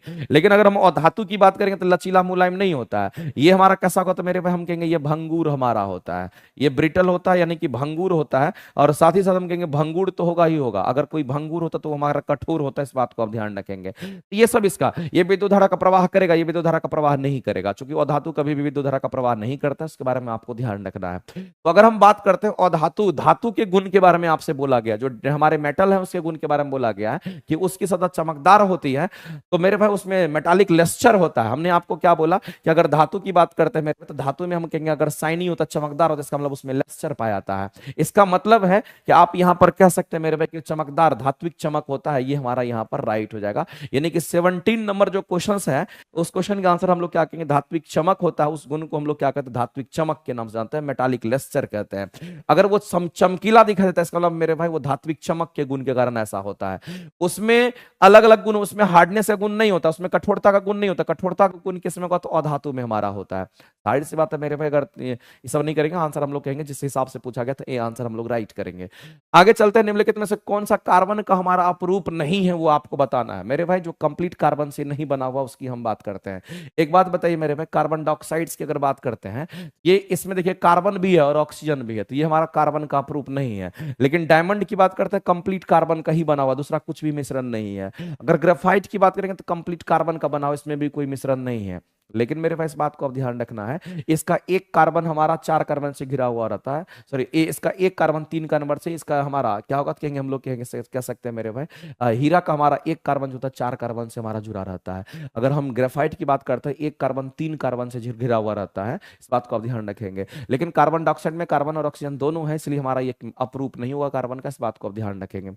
आगे मेरे भाई नियुक्ति बैच आप देख पा रहे होंगे कि जिसको लग रहा है कि हमारी तैयारी थ्योरी में अच्छी है, और अगर हम क्वेश्चंस प्रैक्टिस करते हैं मेरे साथ, अगर क्वेश्चन प्रैक्टिस अगर आप करते हैं तो आपके साइंस इंप्रूव होते रहेंगे। और सबसे बड़ी बात है, मिसलेनियस क्वेश्चन ओवरऑल सब जगह से होता है, तो आपके साइंस अच्छा होता रहेगा। आपका एक रिवीजन का एक बहुत बढ़िया मोड होगा कि आप इसको करके अपना रिवीजन को बनाए रख सकते हैं। ये तैयारी करने का बहुत तरह का तरीका होता है, बस यही है कि आपको सही तरीका पता होना चाहिए। अगर सही तरीका पता है तो आप अच्छे से कर जाओगे, इसमें कहीं से कोई दिक्कत नहीं है। आगे चलते हैं, समान रासायनिक गुण वाले दो तत्व के लिए कौन सा विकल्प हमारा सही है, ये बात बताना है मेरे भाई। समान रासायनिक गुण का हम लोग जानते हैं, प्रेडिक्टेबल में जो हमारे एलिमेंट सजे हुए हैं वो रासायनिक गुण के आधार पर सजा हुआ होता है। तो एक बात बताइए मेरे भाई, इसमें बोल दिया है कि समान रासायनिक गुण की बात करता है। अगर मान लेते कोई धातु है, कोई अधातु है, तो जितने भी धातु होते हैं उसके अंदर हम लोग क्या देखते हैं, बाहरी कक्षा में जो इलेक्ट्रॉन होगा 1 2 3 होगा, और धातु में 5 6 7 होता है। तो आपको एक चीज मेरे भाई ध्यान रखना है, यहां जो क्वेश्चन आपको पूछा गया है ना, समान रासायनिक गुण वाले दो तत्व के लिए, समान रासायनिक गुण वाले दो तत्व की बात कर रहा है, यानी दो तत्व को लिया गया, दोनों के रासायनिक गुण क्या है, तो समान है, उनकी बात कही जा रही है। तब कहता है कि बताइए कौन सा विकल्प हमारा सही है। तो जाहिर सी बात है मेरे भाई, यहां पर दो तत्व को कंसीडर किया है। कितने तत्व को देखना है मेरे भाई, तो दो तत्व के लिए आपको देखना है, और दोनों तत्व का रासायनिक गुण हमारा क्या कहेंगे, यहां पर समान है। दोनों तत्व का रासायनिक गुण हमारा क्या कहेंगे, यहां पर रासायनिक गुण हमारा क्या, यहां पर समान की बात कर रहा है मेरे भाई। इस बात को समझना, अगर रासायनिक गुण दोनों का समान है, इसका मतलब है उसके बाहरी कक्षा के इलेक्ट्रॉन भी समान होंगे, क्योंकि बाहरी कक्षा के अगर इलेक्ट्रॉन समान होंगे तो हम कहेंगे वैलेंसी उसका समान होगा, उसके संयोजी इलेक्ट्रॉन हमारे समान होंगे। तो तत्वों के संयोजी इलेक्ट्रॉन की संख्या समान हो जाएगी। अगर रासायनिक गुण उसके समान होंगे मेरे भाई, तो एक जैसा वो हमारा होगा, ना तो ज्यादा रिएक्टिव होगा ना कम रिएक्टिव होगा, दोनों एक जैसा रिएक्टिव हमारा होगा। क्योंकि रिएक्टिविटी हम लोग कहां से देखते हैं, तो हम लोग बाहरी कक्षा के इलेक्ट्रॉन को देख करके ही हम बताते हैं, इस बात को आप ध्यान रखना। तो यहां पर हम कहेंगे क्योंकि दो तत्व हमारा है लेकिन दोनों के समान रासायनिक गुण की बात करेंगे, इसका मतलब दोनों के इलेक्ट्रॉनिक जो हमारा यहां पर हम कहेंगे यहाँ पर तत्वों के संयोजी इलेक्ट्रॉन की संख्या क्या होगी, तो हमारा बराबर होगा। आगे चलते हैं। किसी तापमान पर किसी गैस का आयतन अगर शून्य हो जाता है, जिस तापमान पर किसी गैस का आयतन शून्य हो जाता है मेरे भाई, उसको हम लोग कौन सा तापमान कहते हैं? उस तापमान को हम परम शून्य तापमान के नाम से जानते हैं, याद रखिएगा मेरे भाई। हमारे सामने में आता है परम शून्य तापमान की बात अगर करते हैं, हम किसकी बात कर रहे हैं? अगर हम यहाँ पर परम शून्य तापमान की अगर हम बात करते हैं, ये मान लेते हैं हमारा परम शून्य तापमान है। अगर हम परम शून्य तापमान की बात करते हैं तो परम शून्य तापमान हम किसको कहते हैं? तो हम 0 केल्विन को कहते हैं, याद रखना। और यही हमारा -273.15 डिग्री सेल्सियस हमारा होता है। तो परम शून्य तापमान उस तापमान को कहते हैं जो तापमान हमारा इतना होता है सेल्सियस में, इतना होता है केल्विन में। लेकिन याद रखना मेरे भाई कि परम शून्य तापमान पर सभी पदार्थ के जो मॉलिक्यूल्स होते हैं, सभी पदार्थ के मॉलिक्यूल्स की जो गति होती है वो 0 हो जाए। सभी पदार्थ के मॉलिक्यूल्स की गति क्या होगी? तो कहेंगे सभी पदार्थ के मॉलिक्यूल्स, सभी पदार्थ के मॉलिक्यूल्स के गति की अगर हम बात करेंगे, सभी पदार्थ के मॉलिक्यूल्स की गति 0 हो जाती है। अगर सभी पदार्थ के मॉलिक्यूल्स की गति 0 हो जाती है तो मेरे भाई इस बात को आप ध्यान रखना, इस तापमान पर हम कहेंगे सभी पदार्थ की हम बात करते हैं, सभी पदार्थ की हम बात करते हैं, सभी पदार्थ का आयतन क्या होगा? तो कहेंगे सभी पदार्थ का आयतन की अगर हम बात करेंगे तो आयतन भी हमारा 0 हो जाता है। पदार्थ की मॉलिक्यूल्स की गति भी 0 होगी और सभी पदार्थ के मॉलिक्यूल्स, सभी पदार्थ का आयतन भी हमारा 0 हो जाता है। वो हमारा तापमान परम शून्य तापमान होता है। ये ब्रह्मांड का सबसे न्यूनतम तापमान होता है और ये तापमान केल्विन में इतना होगा, सेल्सियस में इतना होता है। इस बात को ध्यान, सेल्सियस में -273 और केल्विन में 0 केल्विन होता है। इसको हम लोग यहाँ पर कहते हैं मेरे भाई परम शून्य तापमान के नाम से हम लोग जानते हैं। परम तापमान उसको कहते हैं जो तापमान केल्विन में होता है, उसको हम लोग परम तापमान के नाम से जानते हैं। लेकिन इस क्वेश्चन का आंसर करेंगे आयतन को शून्य माना गया है, किसी गैस के आयतन को शून्य माना गया है। तो आयतन अगर हमारा शून्य होता तो हम कहेंगे परम शून्य तापमान पर ऐसा होता है। ये ब्रह्मांड का सबसे न्यूनतम तापमान होता है। अगला क्वेश्चन मेरे भाई आपसे बोला गया कि इसमें से कौन सा सहसंयोजी बंधन नहीं हमारा होता है। एक बात बताइए मेरे भाई, किसमें सहसंयोजक बंधन हमारे नहीं होंगे? तो सबसे पहला चीज है कि आपको सहसंयोजी बंधन के बारे में आपको पता होना चाहिए। अगर हम यहां पर बात करते हैं किसके बारे में, तो सहसंयोजी अगर बंधन की अगर हम कभी भी बात करते हैं तो सहसंयोजी बंधन जो हमारा होता है ये किसके किसके बीच में होता है मेरे भाई? तो अधातु अधातु के बीच में होता है।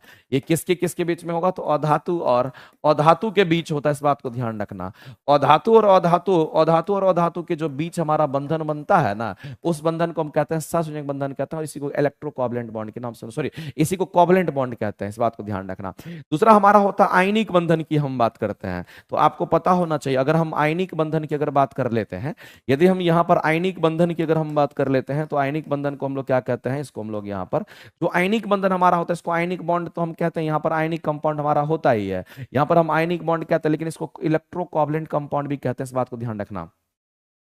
विद्युत संयोजक बंधन के नाम से भी हम लोग जानते हैं। इसी को हम लोग क्या कहते हैं? इसके नाम ये भी हैं, इसलिए इसको कंफ्यूज मत करना। इसी को हम लोग विद्युत सहसंयोजक बंधन के नाम से हम लोग जानते हैं। ये हमारा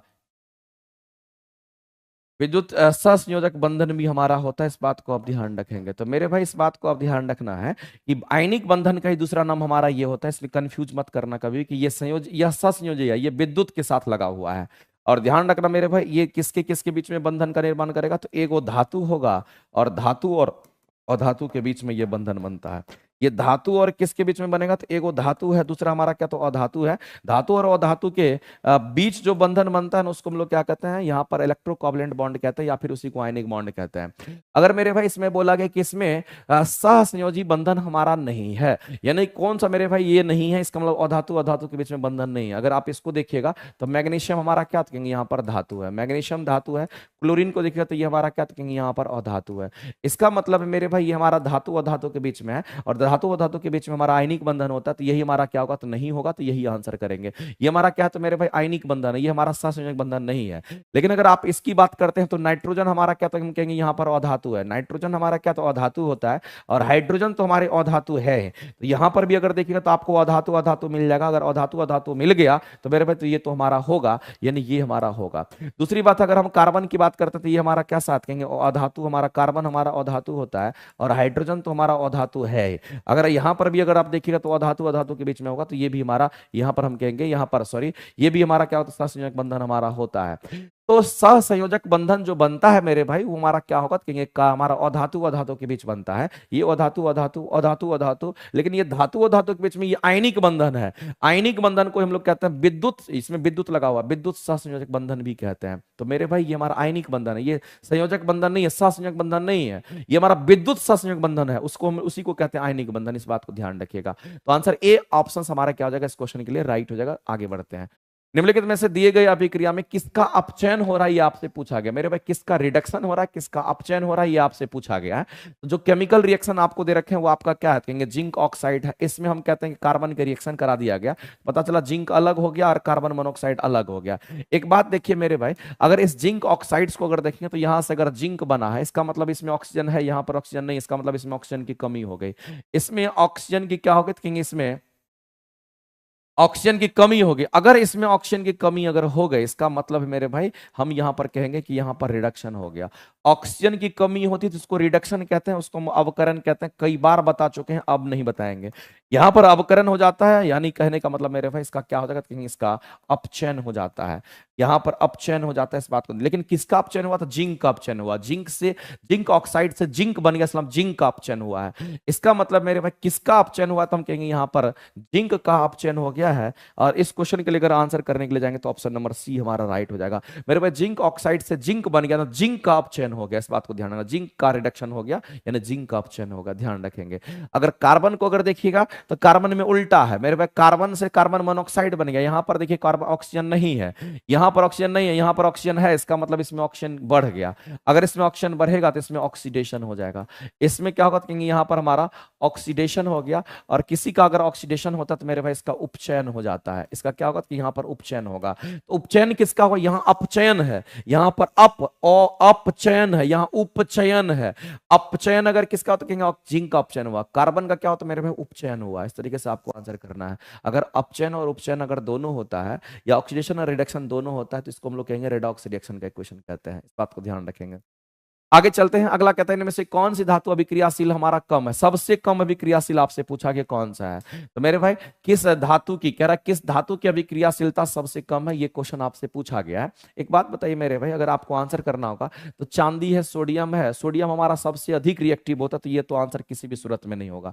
अब यहां पर सोना और चांदी की बात करते हैं मेरे भाई। सोना और चांदी, सोना हमारा सबसे कम रिएक्टिव होता है, या सोना से भी कम रिएक्टिव कौन होगा, तो प्लेटिनम होता है। तो हम लोग यहां पर सोना के साथ जाएंगे। सोना हमारा हाईली रिएक्टिव, सबसे लिस्ट रिएक्टिव हमारा एलिमेंट होता है। वैसे मैं आपको बता देना चाहता हूं मेरे भाई, जैसे कॉपर की हम बात करते हैं, कॉपर से हमारा कौन होगा, कहेंगे उससे कम हमारा सिल्वर होगा। सिल्वर से कम कौन होगा, कहेंगे हमारा सोना होगा। सोना से कौन होगा, कहेंगे हम प्लेटिनम की बात करते हैं। यानी ये सब लिस्ट रिएक्टिव एलिमेंट में सब आता है। लेकिन अगर हम सिल्वर और सोना को अगर हम लोग को काउंट करना होगा, तो सिल्वर और सोना में देखेंगे तो सोना हमारा ज्यादा कम रिएक्टिव होता है। इसलिए आंसर करेंगे हमारा क्या होगा, तो सी ऑप्शन हमारे लिए क्या होगा, राइट हो जाएगा। इस बात को आप ध्यान रखेंगे। ऑप्शन सी जो है मेरे भाई, इस बात को ध्यान रखना, ऑप्शन सी जो होगा हमारा क्या होगा, तो कहेंगे राइट हो जाएगा। इस बात को ध्यान रखना। आगे चलते हैं। इसका उपयोग करके जल की अस्थायी कठोरता को आप दूर करते हैं। एक बात बताइए, पानी की अस्थायी कठोरता को दूर करने के लिए, जल की अस्थायी कठोरता को दूर करने के लिए आप किसका इस्तेमाल करते हैं। तो आप मेरे भाई, मैंने आपको बताया था कि धोबन सोडा का इस्तेमाल किया जाता है। मैंने आपको बोला था मेरे भाई कि धोबन सोडा की जब हम बात करते हैं ना, हम किसकी बात कर रहे हैं, धोबन सोडा की बात करते हैं। इसी को हम वाशिंग सोडा कहते हैं। धोबन सोडा को ही हम लोग क्या कहते हैं, इसी को हम लोग यहाँ पर वाशिंग सोडा के नाम से हम लोग जानते हैं। अगर धोबन सोडा की अगर बात करते हैं, इसका केमिकल फॉर्मूला होता है Na2CO3, और पानी के कितने मॉलिक्यूल्स इसमें होते हैं, 10-10 मॉलिक्यूल्स होता है। और ये धोबन सोडा हमारा क्या करता है, पानी की अस्थायी कठोरता को दूर करता है। ये पानी की जो अस्थायी कठोरता होता है ना, पानी की अस्थायी कठोरता की हम बात करते हैं। पानी की अस्थायी कठोरता को मेरे भाई दूर करने के लिए इसका इस्तेमाल करते हैं। पानी की अस्थायी कठोरता को दूर करने के लिए हम किसका इस्तेमाल करते हैं, तो हम वाशिंग सोडा का इस्तेमाल करते हैं। इसको हम धोबन सोडा कहते हैं। आंसर करेंगे, ये हमारा करेक्ट हो जाएगा। लेकिन जितने भी डिटर्जेंट वगैरह होते हैं, सभी डिटर्जेंट में ये यूज होता है मेरे भाई। सभी प्रकार के डिटर्जेंट में इसका इस्तेमाल करते हैं। इस बात को ध्यान रखना। सभी प्रकार के डिटर्जेंट में इसका इस्तेमाल किया जाता है। सभी प्रकार के जो डिटर्जेंट हमारे होते हैं, उसमें सभी प्रकार के डिटर्जेंट में इसका यूज होता है। इस बात को आप ध्यान रखेंगे, जिसको धोबन सोडा के नाम से लोग जानते हैं। तो मेरे भाई ये होता है एक क्वेश्चन मेरे भाई बीपीएससी कई बार पूछती है फिटकरी के बारे में। तो फिटकरी जो हमारा होता है इसको पोटास एलम के नाम से हम लोग जानते हैं। इसको हम लोग क्या कहते हैं, तो ये हमारा पोटास एलम होता है, ये बात आपको ध्यान रखना, पोटास एलम को फिटकरी कहते हैं। और मेरे भाई ये अच्छा कोगुलेंट्स होता है, ये हमारा क्या कहेंगे कोगुलेंट्स के रूप में ये काम करता है, ये बात आपको ध्यान रखना। ये क्या है, तो ये हमारा एक कोगुलेंट्स होता है। ये क्या कहेंगे कोगुलेंट्स होता है, ये एक कोगुलेंट्स होता है मेरे भाई, ये कोगुलेशन में भाग लेता है। कोगुलेशन का मतलब होता है क्लॉटिंग कराता है। देखिए आप देखिएगा अगर सेविंग कराते हैं, तो जब सेविंग आप कराते हैं कहीं पर कट वट जाता है तो देखिएगा फिटकरी लगा दिया जाता है, इसलिए वो फिटकरी जब लगा दिया जाता है तो ब्लीडिंग नहीं होता, खून बाहर नहीं निकलता है। यानी कहीं ना कोगुलेशन का काम करता है मेरे भाई, ये अच्छा कोगुलेंट्स होता है हमारा फिटकरी। कई बार ये क्वेश्चन पूछा गया है। अगर हम ब्लीचिंग पाउडर की बात करते हैं तो ये हमारा कीटनाशक होता है, और ब्लीचिंग पाउडर का केमिकल फॉर्मूला CaOCl2 होता है। इसको कैल्शियम ऑक्सीक्लोराइड के नाम से भी जानते हैं, ये ब्लीचिंग पाउडर भी होता है। और ब्लीचिंग पाउडर का निर्माण हमारा किससे होता है, जब हम चूने के पानी के घोल से, ये चूना का पानी है कैल्शियम हाइड्रोक्साइड है, इससे हम क्लोरीन गैस को जब पास कराते हैं तो ये हमारा क्या बनता है CaOCl2 का निर्माण करता है, और कुछ पानी की मात्रा यहां से हमारा बाहर निकल जाती है, ये हमारा ब्लीचिंग पाउडर बनता है। तो चूने के पानी के घोल से जब हम क्लोरीन गैस को पास कराते हैं तो हमारा ब्लीचिंग पाउडर बन करके आता है। और इस ब्लीचिंग पाउडर का जो ब्लीचिंग एजेंट होता है हमारा क्लोरीन होता है, जो कि बैक्टीरिया और जर्म्स को मारने का काम करता है, ध्यान रखेंगे। आगे चलते हैं, अगला क्वेश्चन कहता है क्लोरीन फ्लोरीन और आयोडीन के उदाहरण हमारे हैं। मेरे भाई एक बात बताइए, आपने नाम सुना होगा हैलोजन फैमिली का, आपने नाम सुना होगा हैलोजन फैमिली का, नहीं सुना है ऐसा हो नहीं सकता है, आपने नाम सुना होगा हैलोजन फैमिली का। और हैलोजन फैमिली हम किसको कहते हैं, तो याद रखना मेरे भाई 17th ग्रुप के जो एलिमेंट्स होते हैं, 17वें ग्रुप के जो एलिमेंट होते हैं उसको हैलोजन फैमिली कहते हैं। इसी में हमारा आता है फ्लोरीन क्लोरीन ब्रोमीन की बात करते हैं, फ्लोरीन क्लोरीन ब्रोमीन आयोडीन, और फिर हमारा क्या होता है हम कहेंगे स्टेंटाइन की हम बात करते हैं। यानी कुल मिलाकर के आप ये कह दीजिए मेरे भाई कि ये जो हमारे होते हैं ये सभी के सभी हैलोजन फैमिली में आता है, और ये 17th ग्रुप का एलिमेंट हमारा होता है। इसमें एक बात याद रखिएगा मेरे भाई, सबसे अधिक इलेक्ट्रोनेगेटिव एलिमेंट ये होता है, सबसे अधिक मेरे इलेक्ट्रॉन बंधुता वाला तत्व ये होता है। पूरे प्रेडिक्टेबल की हम बात करते हैं, पूरे प्रेडिक्टेबल की हम बात करते हैं, पूरे प्रेडिक्टेबल में सबसे अधिक, इस बात को ध्यान रखना, सबसे अधिक की हम बात कर, पूरे प्रेडिक्टेबल में सबसे अधिक इलेक्ट्रोनेगेटिव एलिमेंट अगर कोई होता है, इलेक्ट्रोनेगेटिव एलिमेंट अगर सबसे अधिक इलेक्ट्रोनेगेटिव अगर कोई होता है तो हम कहेंगे पूरे प्रेडिक्टेबल हमारा फ्लोरीन हमारा सबसे अधिक होता है। दूसरा बात, अगर पूरे प्रेडिक्टेबल को अगर आप उठा करके आप देखिएगा तो पूरे प्रेडिक्टेबल में आपको ध्यान रखना है कि सबसे अधिक, इस बात को भी ध्यान रखना, सबसे अधिक की हम बात करते हैं, सबसे अधिक इलेक्ट्रॉन एफिनिटी वाला जो तत्व होता है, ये एफिनिटी की हम बात करते हैं, इलेक्ट्रॉन बंधुता की बात करते हैं। सबसे अधिक इलेक्ट्रॉन एफिनिटी किसका होगा, इलेक्ट्रॉन बंधुता क्लोरीन का होगा। सबसे अधिक किसका, तो फ्लोरीन का होगा। लेकिन ये सभी के सभी हमारे हेलोजन फैमिली में आते हैं। और हेलोजन फैमिली की मेरे बात करते हैं किसी भी एलिमेंट का, इसका ऑक्सीडेशन स्टेट की अगर हम बात करेंगे तो इसका ऑक्सीडेशन स्टेट कितना होता है, इस बात को आप ध्यान रखना मेरे भाई कि ऑक्सीजन जो है हमारा हेलोजन फैमिली होता है इसका ऑक्सीडेशन स्टेट कितना होगा, तो यहाँ पर हम लोग कहते हैं कि ये हमारा हेलोजन फैमिली है, इसका ऑक्सीडेशन स्टेट कितना होगा, तो -1 होता है। इस बात को आप ध्यान रखेंगे, कई बार ये भी पूछता है। तो आपको छोटे छोटे पॉइंट है, सारे पॉइंट्स को आप ध्यान में रखना पड़ेगा, क्योंकि मेरे पास क्वेश्चंस कहीं से भी किसी भी रूप में आपसे रिलेट करके पूछ सकता है। आप तैयार रहिए आंसर करने के लिए, क्योंकि तैयार अगर आप आंसर रहने के लिए अगर होंगे तो आपको हर चीज पढ़ा हुआ होना चाहिए। अगर निष्क्रिय गैस की बात करते हैं, 18वें ग्रुप के एलिमेंट निष्क्रिय गैस होते हैं, तो फ्लोरीन क्लोरीन और आयोडीन, फ्लोरीन हो गया क्लोरीन हो गया आयोडीन हो गया, ये सब एक ही ग्रुप में हमारा आता है, हेलोजन फैमिली का है, इसलिए आंसर करेंगे ऑप्शन नंबर सी आपका राइट हो जाएगा। एक डायमंड में प्रत्येक कार्बन किससे जुड़ा हुआ रहता है, तो मैं आपको बताया था मेरे भाई, इससे पहले मैंने बोला भी था, और इसको आप हमेशा के लिए याद भी रखिएगा। हम किसकी बात कर रहे हैं, तो हम यहां पर डायमंड की बात करते हैं मेरे भाई। एक कार्बन, डायमंड में क्या होता है, एक कार्बन 4 कार्बन से जुड़ा होता है। इसमें एक कार्बन कितने कार्बन से, तो एक कार्बन की हम बात करते हैं, एक कार्बन कितने कार्बन से, तो एक कार्बन 4 कार्बन से जुड़ा होता है, इस बात को ध्यान रखना। एक कार्बन 4 कार्बन से जुड़ा होता है, इस बात को, एक कार्बन 4 कार्बन से जुड़ा होता है। एक कार्बन कितने कार्बन से, तो एक कार्बन 4 कार्बन से जुड़ा होता है, जिसको हम लोग क्या कहते हैं, डायमंड कहते हैं। ये बात आपको ध्यान रखना है। अगर मेरे पास ग्रेफाइट की हम बात कर लेते हैं तो इस बात को आप ध्यान रखना, जो ग्रेफाइट हमारा होता है इसमें क्या होता है कि एक कार्बन 3 कार्बन से जुड़ा होता है, इस बात को ध्यान रखना। इसमें एक कार्बन 3 कार्बन से जुड़ा होता है, ये चीज आपको ध्यान रखना। एक कार्बन हमारा किसने से कहेंगे, एक कार्बन हमारा 3 कार्बन से जुड़ा होता है। ये एक कार्बन हमारा 3 कार्बन से जुड़ा होता है, ये चीज आपको ध्यान रखना है। इसमें एक कार्बन 3 कार्बन से जुड़ा होता है, और एक कार्बन जब 3 कार्बन से जुड़ा होता है तो मेरे भाई इसमें एक इलेक्ट्रॉन हमारा मुक्त रह जाता है। जब हमारा एक कार्बन 3 ही कार्बन से जुड़ा हुआ है, इसका मतलब इसमें एक मुक्त इलेक्ट्रॉन हमारा होता है, इसमें मुक्त इलेक्ट्रॉन हमारा होता है। इसमें कहेंगे कि हमारा मुक्त इलेक्ट्रॉन हमारा होता है, चूंकि इसमें एक हमारा खाली रह जाता, चूंकि एक कार्बन तीन ही कार्बन से जुड़ा हुआ है, जबकि कार्बन को जुड़ने के लिए मेरे पास वैलेंसी पूरा करने के लिए चार चाहिए, तीन ही कार्बन से जुड़ा हुआ है, लेकिन एक कार्बन चार कार्बन से अगर जुड़ा हुआ तो मेरे पास इसमें मुक्त इलेक्ट्रॉन नहीं होता, इसमें कुछ नहीं बचता है, इसमें मुक्त इलेक्ट्रॉन हमारे नहीं होते, इसमें मुक्त इलेक्ट्रॉन नहीं होता, इस बात को आप ध्यान रखेंगे।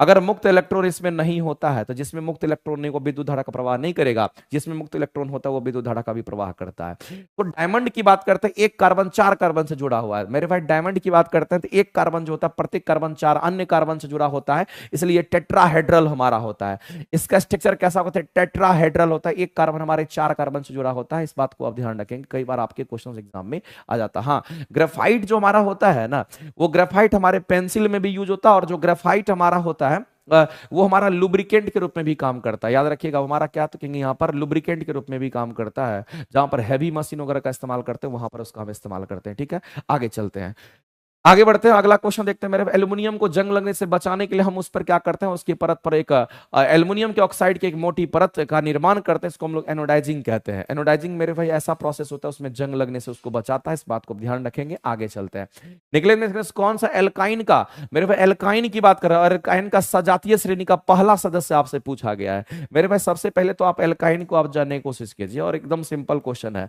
अगर हम एल्काइन की बात करते हैं, अगर हम एल्काइन की बात करें, इसका केमिकल फॉर्मूला होता है CnH2n प्लस में, सॉरी CnH2n माइनस में हमारा 2 होता है। पहला सदस्य कहने का मतलब n की वैल्यू हम 1 रखेंगे, n की वैल्यू 1 रखेंगे, फॉर्मूला हम लिखेंगे यहां पर C1 हो गया, और यहां पर अगर हम लोग देखेंगे क्या रखेंगे मेरे भाई, 1 रखेंगे तो 2, 2 में से 2 जाएगा तो 0 हो गया। यानी कहने वाला मेरे भाई पहला जो होगा वो हमारा ये नहीं होता है, पहला जो हमारा होगा मेरे भाई वो हमारा ये नहीं होगा, यहां शुरुआत नहीं होगा, यहां पर ये हमारा CH हमारा होगा, ये हमारा कुछ भी नहीं है मेरे भाई, इस बात को ध्यान रखना, इसलिए इसको कंसीडर नहीं करते हैं। इसलिए n का मान कितना था, 2 की बात करेंगे, अगर n का मान 2 करेंगे तो हम क्या, हमारा क्या आएगा, तो C2 आएगा, और यहां पर कितना 2 दूनी 4, और 4 में से 2 चला जाएगा तो हम कहेंगे 2 बच जाएगा, यानी C2H2 जो हमारा होगा मेरे भाई, ये हमारा क्या होगा, तो कहेंगे हमारा पहला, हमारा क्या होता है, यहाँ पर हम कह सकते हैं सजातीय श्रेणी का पहला सदस्य हमारा होगा। इसके बाद आप पुट करते जाइए, n = 3 पुट करिएगा तो आपको C3 मिलेगा, और चूंकि एक कार्बन बढ़ता है और 2 गो हाइड्रोजन बढ़ता है, C3 हमारा H4 हमारा हो जाएगा। अगर मेरे भाई 4 की बात करेंगे, इसमें एक कार्बन बढ़ेगा तो C4 और H हमारा 6 हो जाएगा, ऐसे करके। और कितने कितने का अंतर होगा, तो CH2 का अंतर है, कितने कितने का अंतर होगा मेरे, तो कहेंगे CH2 का अंतर है, और अगर CH2 का अंतर होता है इसको स्वजातीय श्रेणी कहते हैं। तो पहला जो सदस्य मेरे भाई वो हमारा कौन सा होगा, तो पहला सदस्य हमारा 2 कार्बन का होगा, एक कार्बन वाला नहीं होगा, पहला सदस्य हमारा 2 कार्बन का होगा, और 2 कार्बन कहने वाला मीथेन के बाद इथेन होता है, तो मेरे भाई मीथेन तो नहीं होगा, मीथेन वैसे भी नहीं होगा, ये नहीं है, प्रोपाइन हमारा होबे नहीं करेगा, हम कहेंगे 2 कार्बन की हम बात करें, पहला सदस्य हमारा ये होगा, ये इसको काउंट नहीं करेंगे, पहला सदस्य हमारा यहां से स्टार्ट होगा, और C2H2 को हम लोग क्या कहते हैं, इथाइन कहेंगे, क्योंकि मीथेन के बाद इथेन होगा, और वाई नहीं इसलिए हम कह रहे हैं क्योंकि मेरे भाई हमारा अल्काइन ग्रुप का है, तो हम इथाइन के साथ जाएंगे। C2H2 हमारा क्या था, इथाइन की हम बात करेंगे, यही हमारे राइट आंसर हो जाएगा। आगे चलते हैं मेरे भाई, और अगला क्वेश्चन हम लोग देखते हैं। आगे हमारे सामने में इंजेक्शन बैच की बात करते हैं, जो कि इंजेक्शन बैच जो भी क्लासेस हम आपको प्रोवाइड कर रहे हैं ना प्लेटफॉर्म बाय नवीन कुमार सिंह एप्लीकेशन पर, ये थ्योरी की बेहतरीन क्लासेस आपको इसमें मिलेगा। अभी नोटिफिकेशन नहीं है, अभी भी आपके पास 5 महीने का समय है, और 5 महीने में 6 चैप्टर लगभग ऐसे हैं फिजिक्स का, केमिस्ट्री का, बायो का, जो कि आपका सबसे बेहतरीन होना चाहिए, वो 6 चैप्टर हम आपको पहले कराएंगे। इससे क्या होगा कि इंजेक्शन बैच से आप अपने थ्योरी को मजबूत कर लीजिएगा। सब जगह पढ़ने का मतलब नहीं बनता है, आप वहां पढ़िए जहां पर आपका रिजल्ट होगा, वैसे क्वेश्चन को करिए, वैसे थ्योरी को बढ़िया से पढ़िए जिस थ्योरी को पढ़ने के बाद आपका रिजल्ट होगा। इंजेक्शन बैच हम उसको उनके लिए दिए हैं जो बच्चे जिनका थ्योरी वीक है, जिनके मार्क्स कम आ रहे हैं, तो जरूर इंजेक्शन बैच की क्लासेस करनी चाहिए। प्लेटफॉर्म बाय नवीन कुमार सिंह एप्लीकेशन पर ये क्लासेस मिलेगा। मेरे पास 6 to 8 9 10 11 6 to 8 9 10 सबके लिए हमारा ये क्लासेस दी गई है। तो जिसका भी साइंस में जिससे क्वेश्चन नहीं बनता या साइंस की थ्योरी वीक है, आप इस क्लासेस को कीजिएगा, आपकी थ्योरी बहुत अच्छी हो जाएगी। तो देखो क्वेश्चन आपका एक एक क्वेश्चन आपका बनने लगेगा। आगे बात करते हैं मेरे भाई, कच्चा हरा फल पकने पर रंग बदल लेता है। जाहिर सी बात है मेरे भाई, कच्चा अगर कोई फल होता है तो उसमें हम कहते हैं ग्रीन पिगमेंट होता है, उसमें क्लोरोफिल होता है। लेकिन जैसे ही मेरे भाई वो हमारा क्या होता है, रंग बदलता है, इसका मतलब वो क्रोमोप्लास्ट में बदलता है, यानी कि जो क्लोरोप्लास्ट है वो किस में बदल जाता है, तो मेरे भाई क्लोरोप्लास्ट हमारा क्रोमोप्लास्ट में बदल जाता है। और क्रोमोप्लास्ट क्या करता है, ये रंगीन, ये हमारा रंग प्रदान करता है, इस बात को ध्यान रखेंगे, ये हरा रंग और ये हमारा रंग प्रदान करता है। निम्नलिखित में कौन सा मानव रक्त हमारा पर्णकृमि है? मेरे भाई कौन सा हमारा यहाँ पर मानव रक्त हमारा पर्णकृमि की बात कही गई, इसमें से कौन सा हमारा पर्णकृमि है? तो सिस्टोमा मेंसेनी की बात करते हैं, ये पर्णकृमि हमारा होगा। और सिस्टोमा मेंसेनी जो हमारा होता है ये पर्णकृमि होता है, इस बात को आप ध्यान रखेंगे। और ये एक पैरासिटिक हमारा जीव होता है, ये परजीवी हमारा होता है जो कि हमारा पर्णकृमि की बात करते हैं।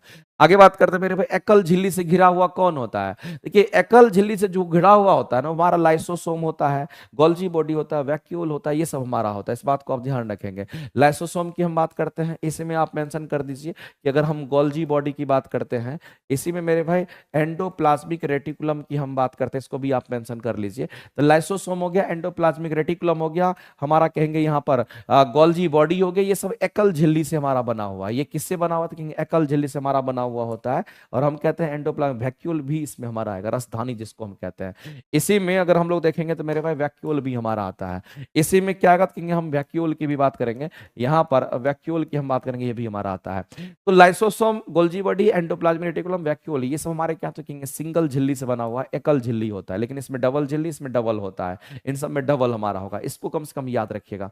आगे चलते हैं, माता पिता के संतति में मेरे भाई माता पिता का जो लक्षण है वो संतान में अगर जाता है तो किसके थ्रू जाता है? कहेंगे लक्षण को पहुंचाने की प्रक्रिया को क्या कहते हैं? ये प्रोसेस आपसे पूछा गया, तो उसको हम लोग हेरिडिटी कहते हैं, जिसको आनुवांशिकता कहते हैं। तो माता पिता दोनों के लक्षण अगर बच्चे में जाते हैं तो दोनों के लक्षण मेरे भाई 50-50% जाता है, इस बात को आप ध्यान रखना है। और हम कहते हैं कि आंसर ए करेंगे करेक्ट। आगा, सिस्टमा नेचुरे जो हमारा ये किताब लिखा गया मेरे भाई, ये किसने लिखा था? कैरलस लिनियस ने लिखा, जिसको फादर ऑफ टेक्सोनॉमी कहते हैं। कैरलस लिनियस को हम लोग फादर ऑफ टेक्सोनॉमी के नाम से जानते हैं। अर्नेस्ट हैक्कल को हम लोग क्या कहते हैं? ये हमारा फादर ऑफ इकोलॉजी होता है, इकोलॉजी का पिता इसको कहते हैं। ये हमारा सिस्टमा नेचुरा पुस्तक जो लिखी गई थी हमारा कैरोलस लिनियस के द्वारा लिखा गया। मेरे पास कॉलीफॉर्म हमारा क्या होता है, इस बात को आप समझिए। कॉलीफॉर्म की अगर हम बात करते हैं ना, तो ये जो कॉलीफॉर्म हमारा होता है इसको हम लोग क्या कहते हैं? तो आपको ध्यान रखना मेरे भाई, जो कॉलीफॉर्म होता है ना, ये कॉलीफॉर्म हमारा क्या होता है ये आपसे पूछा गया, तो मेरे भाई इस बात को ध्यान रखना। कॉलीफॉर्म जो हमारा होता है ये टेस्ट होता है, कॉलीफॉर्म हमारा टेस्ट होता है, इस बात को ध्यान रखना। लेकिन ये कॉलीफॉर्म टेस्ट किसके लिए होता है? तो मेरे भाई ई कोली बैक्टीरिया के लिए होता है। ये किसके लिए होगा? तो कहेंगे ई कोली बैक्टीरिया के लिए ये हमारा टेस्ट होता है, इस बात को ध्यान रखेंगे। ये हमारा ई कोली बैक्टीरिया के लिए हमारा टेस्ट होता है। और जो ई कोली बैक्टीरिया होता है ना, ये ई कोली बैक्टीरिया हमारे आंत में पाया जाता है। कहाँ पे? तो ई कोली बैक्टीरिया हमारे आंत में पाया जाता है। ये कहाँ पर पाया जाता है? तो हमारे आंत में पाया जाता है, इस बात को आप ध्यान रखेंगे। हमारा जो आंत होता है, हमारी जो छोटी आंत होती है मेरे भाई, हमारे आंत में पाया जाता है, इस बात को आप ध्यान रखना। हमारे आंत में पाया जाता है, इस बात को ध्यान रखना। और मेरे भाई भोजन पाचन में ये हेल्प करता है, इस बात को ध्यान रखना। ये क्या करता है? कहेंगे भोजन का पाचन करने में ये सहायक हो, भोजन के पाचन, भोजन का पाचन में ये सहायक होता है, इस बात को ध्यान रखना है। इसका मेरे भाई पॉजिटिव इंपैक्ट होता है हमारे शरीर के अंदर, हमारे आंत में ई कोली बैक्टीरिया होता है। और ई कोली बैक्टीरिया की बात करते हैं और हमारे साथ में कैसा संबंध होता है मेरे भाई, तो हम कहेंगे दोनों में म्यूचुअलिज्म, सहजीवी संबंध होता है। ई कोली बैक्टीरिया को रहने का जगह मिल गया, खाने का चीज मिल गया, और हमको भी उससे फायदा, चूंकि भोजन का पाचन कर देता है। तो ये मेरे भाई हमारा, हम कहेंगे हमारे बॉडी के लिए, यहाँ पर हम कहेंगे ई कोली बैक्टीरिया की बात करते हैं, हमारे आंत में जो पाया जाता है उसकी हम बात करते हैं। तो आपको ध्यान रखना मेरे भाई, ये कहां पर होता है? पाचन जो नाल होता है, जो पाचन नाल है उसी में उपस्थित होता है। जितने भी प्राणी की बात करते हैं उस प्राणी के पाचन नाल में ये बैक्टीरिया होता है, इसको हम लोग ई कोली बैक्टीरिया के नाम से जानते हैं, ध्यान रखिएगा। आगे चलते हैं, अंतरापरशक पेशियां जो पाई जाती है ये कहां पर होता है? तो जो पेशक होता है मेरे भाई, ये पेशियां कहां पे होती है? ये हमारा कहां पे होगा? तो याद रखना मेरे भाई, पसली में होता है। ये कहां? रिब्स में होता है, जो छाती की आप देखते होंगे आगे, उसको हम लोग कहते हैं रिब्स की हम बात करते हैं। ये जो मसल्स हमारा होता है इसको अंतरापरशक पेशियां कहते हैं। ये कहां पर? तो पसली में होता है। और हम लोग को ये बात ध्यान रखना, अगर हम रिब्स की बात करते हैं, हम किसकी बात करते हैं? रिब्स की बात करते हैं। और रिब्स को ही हम लोग क्या कह रहे थे? इसको हम लोग पसली कहते हैं, इस चीज को आप ध्यान रखेंगे। अगर रिब्स को मेरे भाई पसली कहते हैं तो आप देखते होंगे कि पसली में भी अलग अलग कंसेप्ट आपको ध्यान रखना। पसली कितना जोड़ा हमारे शरीर में होता है? तो मेरे भाई 12 जोड़ी पसली होती है, इस बात को ध्यान रखना। कितनी जोड़ी पसली की बात करेंगे? तो 12 जोड़ी पसली हमारा रिब्स का होता है, इस बात को आप ध्यान रखेंगे। अब मामला आता है मेरे भाई, अगर 1 से लेकर के 7 पसली की अगर हम बात करते हैं, 1 से लेकर के 7 पसली की जो जोड़ी होती है, 1 से लेकर के 7 पसली की जो जोड़ी होती है, 1 से लेकर के 7 पसली की जो जोड़ी होती है, मैं इसकी अगर बात करूं मेरे भाई, तो ये हमारा क्या होता है? कहेंगे हमारा ट्रू रिब्स इसको मानते हैं। इसको हम लोग क्या मानते हैं? इसको हम लोग यहाँ पर ट्रू रिब्स कहते हैं। ये हमारा ट्रू रिब्स कहलाता है, इस बात को आप ध्यान रखेंगे। दूसरी बात ध्यान रखना कि अगर हम 8 की बात करते हैं, 8 से 9 की बात करते हैं, 9 से 10 की बात करते हैं, 8, 9 और 10 की बात करते हैं, ये तीनों के तीनों हमारे फॉल्स रिब्स होता है। ये हमारा 8 9 10 इन तीनों की अगर बात करते हैं, ये हमारा 8 9 10 पसली का जो जोड़ी होता है, 8 9 10 पसली का जो जोड़ी हमारा होता है, ये हमारा कैसा होगा मेरे भाई, तो फॉल्स रिब होता है। इसको हम लोग क्या कहेंगे, तो ये हमारा यहाँ पर फॉल्स रिब होता है, फॉल्स रिब होता है। और तीसरा हमारा क्या होता है, यहाँ पर हम बात करेंगे 11 और 12 की बात करते हैं मेरे भाई। 11 12 जो पसली की जोड़ी होती है, 11 12 जो पसली की जोड़ी होती है, इस बात को ध्यान रखना, ये जो 11 12 पसली की जोड़ी होती है ना, इसको हम लोग कहते हैं फ्लोटिंग रिब्स होता है। ये कैसा होता है मेरे भाई, तो इसको कहते हैं हम लोग फ्लोटिंग रिब्स के नाम से जानते हैं। ये हमारा फ्लोटिंग रिब्स होता है। फ्लोटिंग रिब्स कहने का मतलब ये तैरता हुआ होता है। ये कैसा होता है मेरे भाई, तो ये तैरता हुआ रिब्स होता है, इसको फ्लोटिंग रिब्स हम लोग कहते हैं, तैरता हुआ रिब्स होता है। तो ये चीज याद रखना, कई बार एग्जाम में पूछता है कि कितने रिब्स हमारे फ्लोटिंग रिब्स होते हैं, तो मेरे भाई इसमें हम कहेंगे 11वां और 12वां पसली की बात करते हैं, 11 से 12 नहीं है मेरे भाई, इस बात को ध्यान रखना है। यहां पर 11 12 पसली की हम बात करते हैं, इस बात को आप ध्यान रखना। 8 9 10 पसली की जोड़ी जो होती है, यानी कि टोटल पसली की जोड़ी कितनी होती है, टोटल हमारा 12 जोड़ी होता है। टोटल पसली का कितना जोड़ा होता है, कहेंगे 12 को जोड़ा हमारा टोटल होता है, जिसमें से 1 से लेकर के 7 जोड़ा हमारा जो होता है, 1 से 7 जो हमारा पसली की जोड़ी होती है, हमारा कितना ट्रू होता है, 8वां 9वां 10वां, यानी कहने लो 8 9 10, यानी 3 गो पसली की जोड़ी यहां पर हो गया मेरे भाई। यहां पर कितनी पसली की जोड़ी, 7 जोड़ी यहां पर हो गया, समझना गौर से इस पॉइंट ऑफ व्यू से। और यहां पर कितना जोड़ी होगा, तो 3 जोड़ी हमारा यहां पर होगा, यहां पर 3 जोड़ी हमारा जो बचा मेरे भाई, वो हमारा यहां पर होगा। और ये कितना जोड़ी है, तो कहेंगे हमारा 2 जोड़ी। तो मेरे भाई कितने जोड़ी रिब्स जो होते हैं, हमारा फ्लोटिंग रिब्स होता है, तो कहेंगे 2 जोड़ी होगा, 11वां और 12वां होता है, इस बात को ध्यान रखना।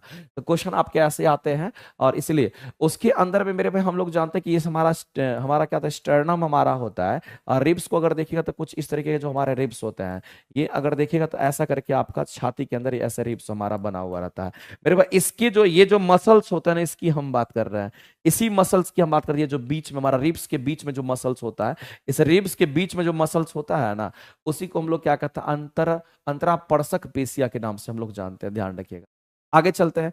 ऊर्जा के स्रोत कार्बन उत्सर्जन की वृद्धि नहीं करता, कौन सा मेरे भाई एनर्जी का सोर्स है, कौन सा एनर्जी का सोर्स है जो हमारा यहां पर हम कहेंगे कार्बन का एमिशन नहीं करता है, कौन सा एनर्जी का सोर्स है जो कार्बन उत्सर्जन हमारा वृद्धि में शामिल नहीं है मेरे भाई। जैसे विंड पावर प्लांट की बात करते हैं, जो हवा चक्की जो हवा से चलती है मेरे भाई, इसमें हम कहेंगे कार्बन का कोई लफड़ा नहीं है, क्योंकि इसमें कोई भी ईंधन फ्यूल हमारा नहीं जलता है, इसलिए हम कहेंगे यहां तो हम पवन चक्की की बात नहीं करेंगे, यहां पर ये हमारा वृद्धि नहीं करता है, इस बात को ध्यान रखेंगे।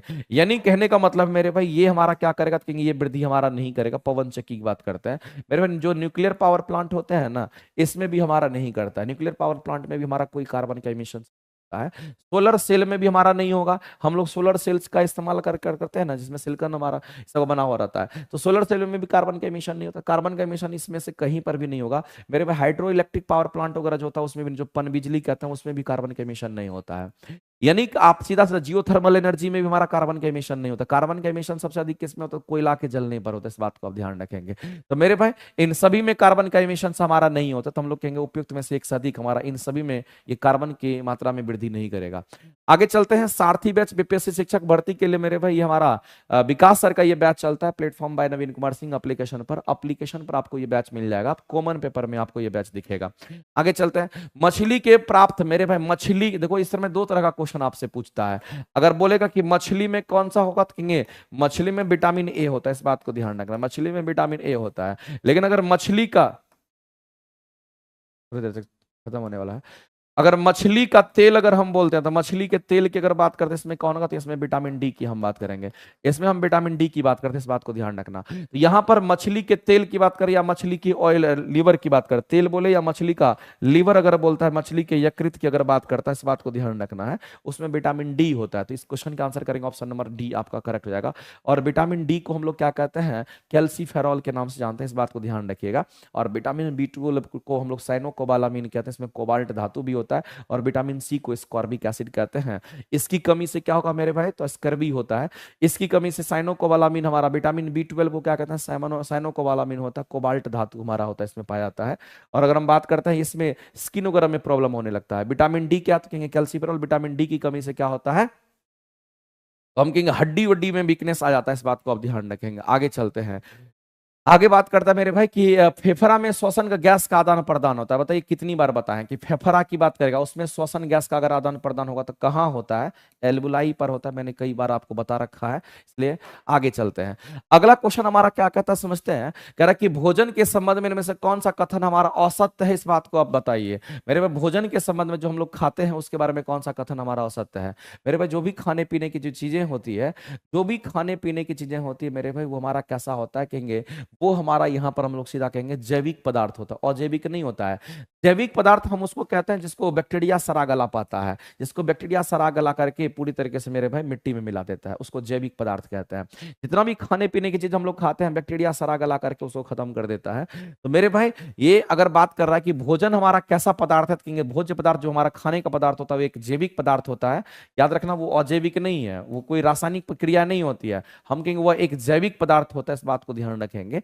और जैविक पदार्थ के बारे में पूछा गया था तो हम कहेंगे खाने पीने की जो चीजें होती है वो जैविक पदार्थ हमारा होता है। आगे आज का ये लास्ट क्वेश्चन है मेरे भाई, कहता है कि निम्न में से कौन सा कोशिकांग अमीबा, कह रहा कि कौन सा जो कोशिकांग है, कौन सा जो ऑर्गेनेल हमारा है, ये अमीबा की बात कर रहा है। अमीबा जल की मात्रा को बनाए रखता है। एक बात मेरे भाई सबसे पहला चीज आप ये जान लीजिए, अगर हम किसकी बात कर रहे हैं, हम अमीबा की बात करते हैं। अमीबा कैसा जीव होता है? अमीबा हमारा एक कोशिकीय जीव होता है, एक ही कोशिका का बना है, ये एक कोशिकीय हमारा जीव होता है। लेकिन ध्यान रखना जो अमीबा होता है मेरे भाई, इसकी आकृति अनिश्चित होती है, आकृति बदलते रहता है। इसकी आकृति कैसी होगी? तो इसकी आकृति मेरे भाई अनिश्चित होती है, इसका आकृति बदलता रहता है, इसकी आकृति अनिश्चित होती है, इस बात को आप ध्यान रखेंगे।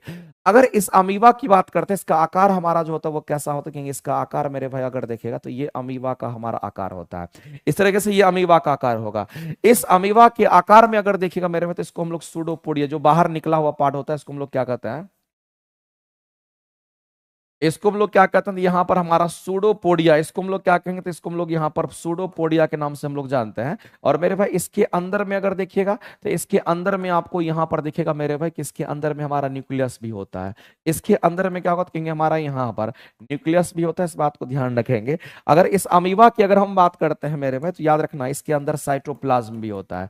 इसके अंदर क्या होता है? इसमें साइटोप्लाज्म भी होता है, इस बात को ध्यान रखना मेरे भाई। इसका साइटोप्लाज्म भी हमारा होता है, न्यूक्लियस भी हमारा होता है, इसमें सूडोपोडिया भी हमारा होता है। इसी में अगर देखिएगा मेरे भाई तो और भी चीजें आपको नजर आएंगे। इसी में हमारा फूड वैक्यूल्स भी होता है, जहां पर भोजन का अवशोषण होता है उसको फूड वैक्यूल कहते हैं। इसको हम लोग क्या कहेंगे? तो इसको हम लोग यहाँ पर फूड वैक्यूल के नाम से जानते हैं। और इसी में भोजन का अवशोषण होता है, इस बात को ध्यान रखना। इसी में भोजन का क्या होता है मेरे भाई? भोजन का अवशोषण होता है, ये बात आपको ध्यान रखना है। भोजन ग्रहण करता है किससे? तो सूडोपोडिया से पकड़ लेता है। और अवशोषण कहां पे कराता है? फूड वैक्यूल से कराता है। इसी में मेरे भाई क्या होता है? वाटर वैक्यूल्स भी होता है। इसी में ध्यान रखना कि वाटर वैक्यूल्स भी होता है। इसी में आपको ध्यान रखना मेरे भाई कि वाटर वैक्यूल्स भी होता है। इसी में फूड वैक्यूल होगा तो वाटर वैक्यूल्स भी हमारा होता है, इस तरह से आपको ध्यान रखना पड़ेगा। तो अमीबा जल की मात्रा को यहां पर बनाए रखता है मेरे भाई। तो जो वाटर वैक्यूल्स होता है इसी को हम लोग क्या कहते हैं? इसी को हम लोग बोलते हैं संकुचल सीन। अमीबा जल की मात्रा को बनाए रखता है। तो वाटर वैक्यूल जो हमारा होता है उसी को हम लोग कॉन्ट्रैक्टिल वैक्यूल के नाम से हम लोग जानते हैं। वाटर वैक्यूल का ही नाम होता है मेरे भाई कॉन्ट्रैक्टिल, याद रखें कॉन्ट्रैक्टिल की बात करते हैं, कॉन्ट्रैक्टिल कॉन्ट्रैक्टिल वैक्यूल्स के नाम से हम लोग जानते हैं। ये जो कॉन्ट्रैक्टिल वैक्यूल होता है यही क्या करता है मेरे भाई? हम कहेंगे ये फूड वैक्यूल तो नहीं होगा, साइटोप्लाज्म भी नहीं होगा, संकुचन राजधानी को कॉन्ट्रैक्टिल वैक्यूल के नाम से हम लोग जानते हैं। इसका नाम होता है मेरे भाई क्या बोलेंगे इसको हम लोग? कॉन्ट्रैक्टिल। ध्यान रखेंगे ये हमारा कॉन्ट्रैक्टिल वैक्यूल होता है। इसको हम लोग कहेंगे कॉन्ट्रैक्टिल वैक्यूल के नाम से हम लोग जानते हैं। ये हमारा कॉन्ट्रैक्टिल वैक्यूल होता है क्योंकि ये कॉन्ट्रैक्ट करता है, सिकुड़ता फैलता है। तो कॉन्ट्रैक्टिल वैक्यूल क्या करता है मेरे भाई? यही कहेंगे पानी की मात्रा को कंट्रोल करता है। शरीर में क्या करता है? अमीबा के शरीर में पानी की मात्रा को कंट्रोल करता है। अमीबा के शरीर में पानी की जो मात्रा होती है, पानी की मात्रा को क्या करता है? तो ये कंट्रोल करने का काम करता है। उसको हम लोग कहते हैं मेरे भाई यहाँ पर संकुचनशील राजधानी के नाम से हम लोग जानते हैं। यानी इस क्वेश्चन का अगर आंसर करेंगे तो ऑप्शन नंबर सी हमारा राइट हो जाएगा। तो मेरे भाई आज के जो क्लास थे इस क्वेश्चन में आपका 40 क्वेश्चन का जो सेट था आपका, ये 27 नंबर सेट का डिस्कशन वैसे रात में होता है, 10 से 12 हम रात में लेते हैं आज, लेकिन सुबह में ये क्लासेस ले पाए थे क्योंकि ये एक सेट आपका बचा हुआ था जिसका डिस्कशन हमने आपको करा दिया। ठीक है, बाद बाकी जैसे आपकी क्लासेस रात में चलती है वैसे ही आपकी क्लासेस वो रात में चलती रहेगी। रात में कितने बजे लाइव आना है? तो रात में आपको 8 से 10 भी लाइव आना और 10 से 12 भी लाइव आना, वहां भी साइंस की क्लासेस आज होगी। तो यूट्यूब पर मेरे भाई ये क्लासेस आपको मिलेगी रात में 10 से 12। ये 27 नंबर सेट का जो डिस्कशन बाकी था इसलिए मैंने अभी करा दिया, चूंकि अभी के टाइम में क्लासेस नहीं रहता है तो इसलिए हम इस क्वेश्चन को अभी आपको करा दिए। बाद बाकी मेरे भाई आज के लिए इतना ही, लेकिन हम सभी लोग से कहना चाहते हैं आप दिलो जान से मेहनत कीजिए, बहकावे में मत आइए, या कोई क्या कहता है कोई क्या करता है उससे कोई मतलब नहीं रखना, आपको बस काम करना है। आपको बस कोशिश करना है कि इस बार हमको किसी भी सूरत में रिजल्ट देना है, और रिजल्ट देने वाले बच्चे जो ना भटकते नहीं है, वो बस काम करते हैं। आप मेरे पास क्यों पढ़ते हैं? मेरे पास रिजल्ट होता है तब पढ़ते हैं। मेरे पास इतने बच्चे का रिजल्ट हुआ है, मैं उन बच्चों को पढ़ाया मेरे भाई जिस बच्चे को कुछ नहीं आता था उनका भी रिजल्ट हुआ है, क्योंकि हम वही चीज पढ़ाते हैं, हम वही चीज पढ़ाने के लिए जाने जाते हैं जो बच्चा पढ़ करके रिजल्ट देगा, क्योंकि फर्जी चीज पढ़ाने का मुझे आदत नहीं है। हम जितना बात आपके क्लास में बोलेंगे ना, समझिएगा वो सब एग्जाम का क्वेश्चन है, क्योंकि हमको क्वेश्चन ही बोलना आता है, हम फर्जी चीज बोलते ही नहीं है। इसीलिए अगर आपको लगता है मेरे भाई कि दिल से मुझे रिजल्ट देना है, आप मेरी जितनी भी क्लासेस चलती है ना, आप जरूर सभी क्लासेस को अटेंड करें। आप इसमें इतना घुले हुए में रहिए कि नींद में भी हम ही आपको दिखाई दे रहे हैं। आप बाथरूम गए तो बाथरूमों में हम ही आपको नजर आ रहे हैं, हर एक जगह हम ही नजर आ रहे हैं, हर एक जगह साइंस ही दिख रहा है अगर साइंस की तैयारी करते। ठीक है, सिलेक्शन आपका कौन रोक लेता है? एक एक जगह पर आपको लगेगा कि हर चीज जहां पर पढ़ी, थ्योरी पढ़िएगा तो क्वेश्चन की बातें याद आएगी, क्वेश्चन पढ़िएगा थ्योरी की बातें याद आएगी, यानी एक दूसरे को रिलेट कर पाइएगा। अगर मेरे अगर नियुक्ति बैच में अगर आप जुड़े होंगे, अगर आपकी थ्योरी वीक होगी तो आप उसके लिए इंजेक्शन बैच की क्लासेस ले लेना। अगर इंजेक्शन बैच में अगर जुड़े होंगे या फिर अखंड ज्योति बैच में जुड़े होंगे तो आप नियुक्ति बैच की क्लासेस लेना, क्योंकि ये सब मेरे भाई एक दूसरे का क्या है, तो म्यूचुअल अंडरस्टैंडिंग के साथ ये क्लासेस आपको दिए, तो वहां से बहुत बेनिफिट होगा। नहीं होने का सवाल ही नहीं बनता है। रिजल्ट देना है आप लोगों को, इस बार रिजल्ट किसी भी चाहिए सर, हर जगह आप ही दिखते हो। चलिए, थैंक यू वेरी मच, मिलते हैं हम लोग फिर अगले क्लासेस में। Thank you, thank you.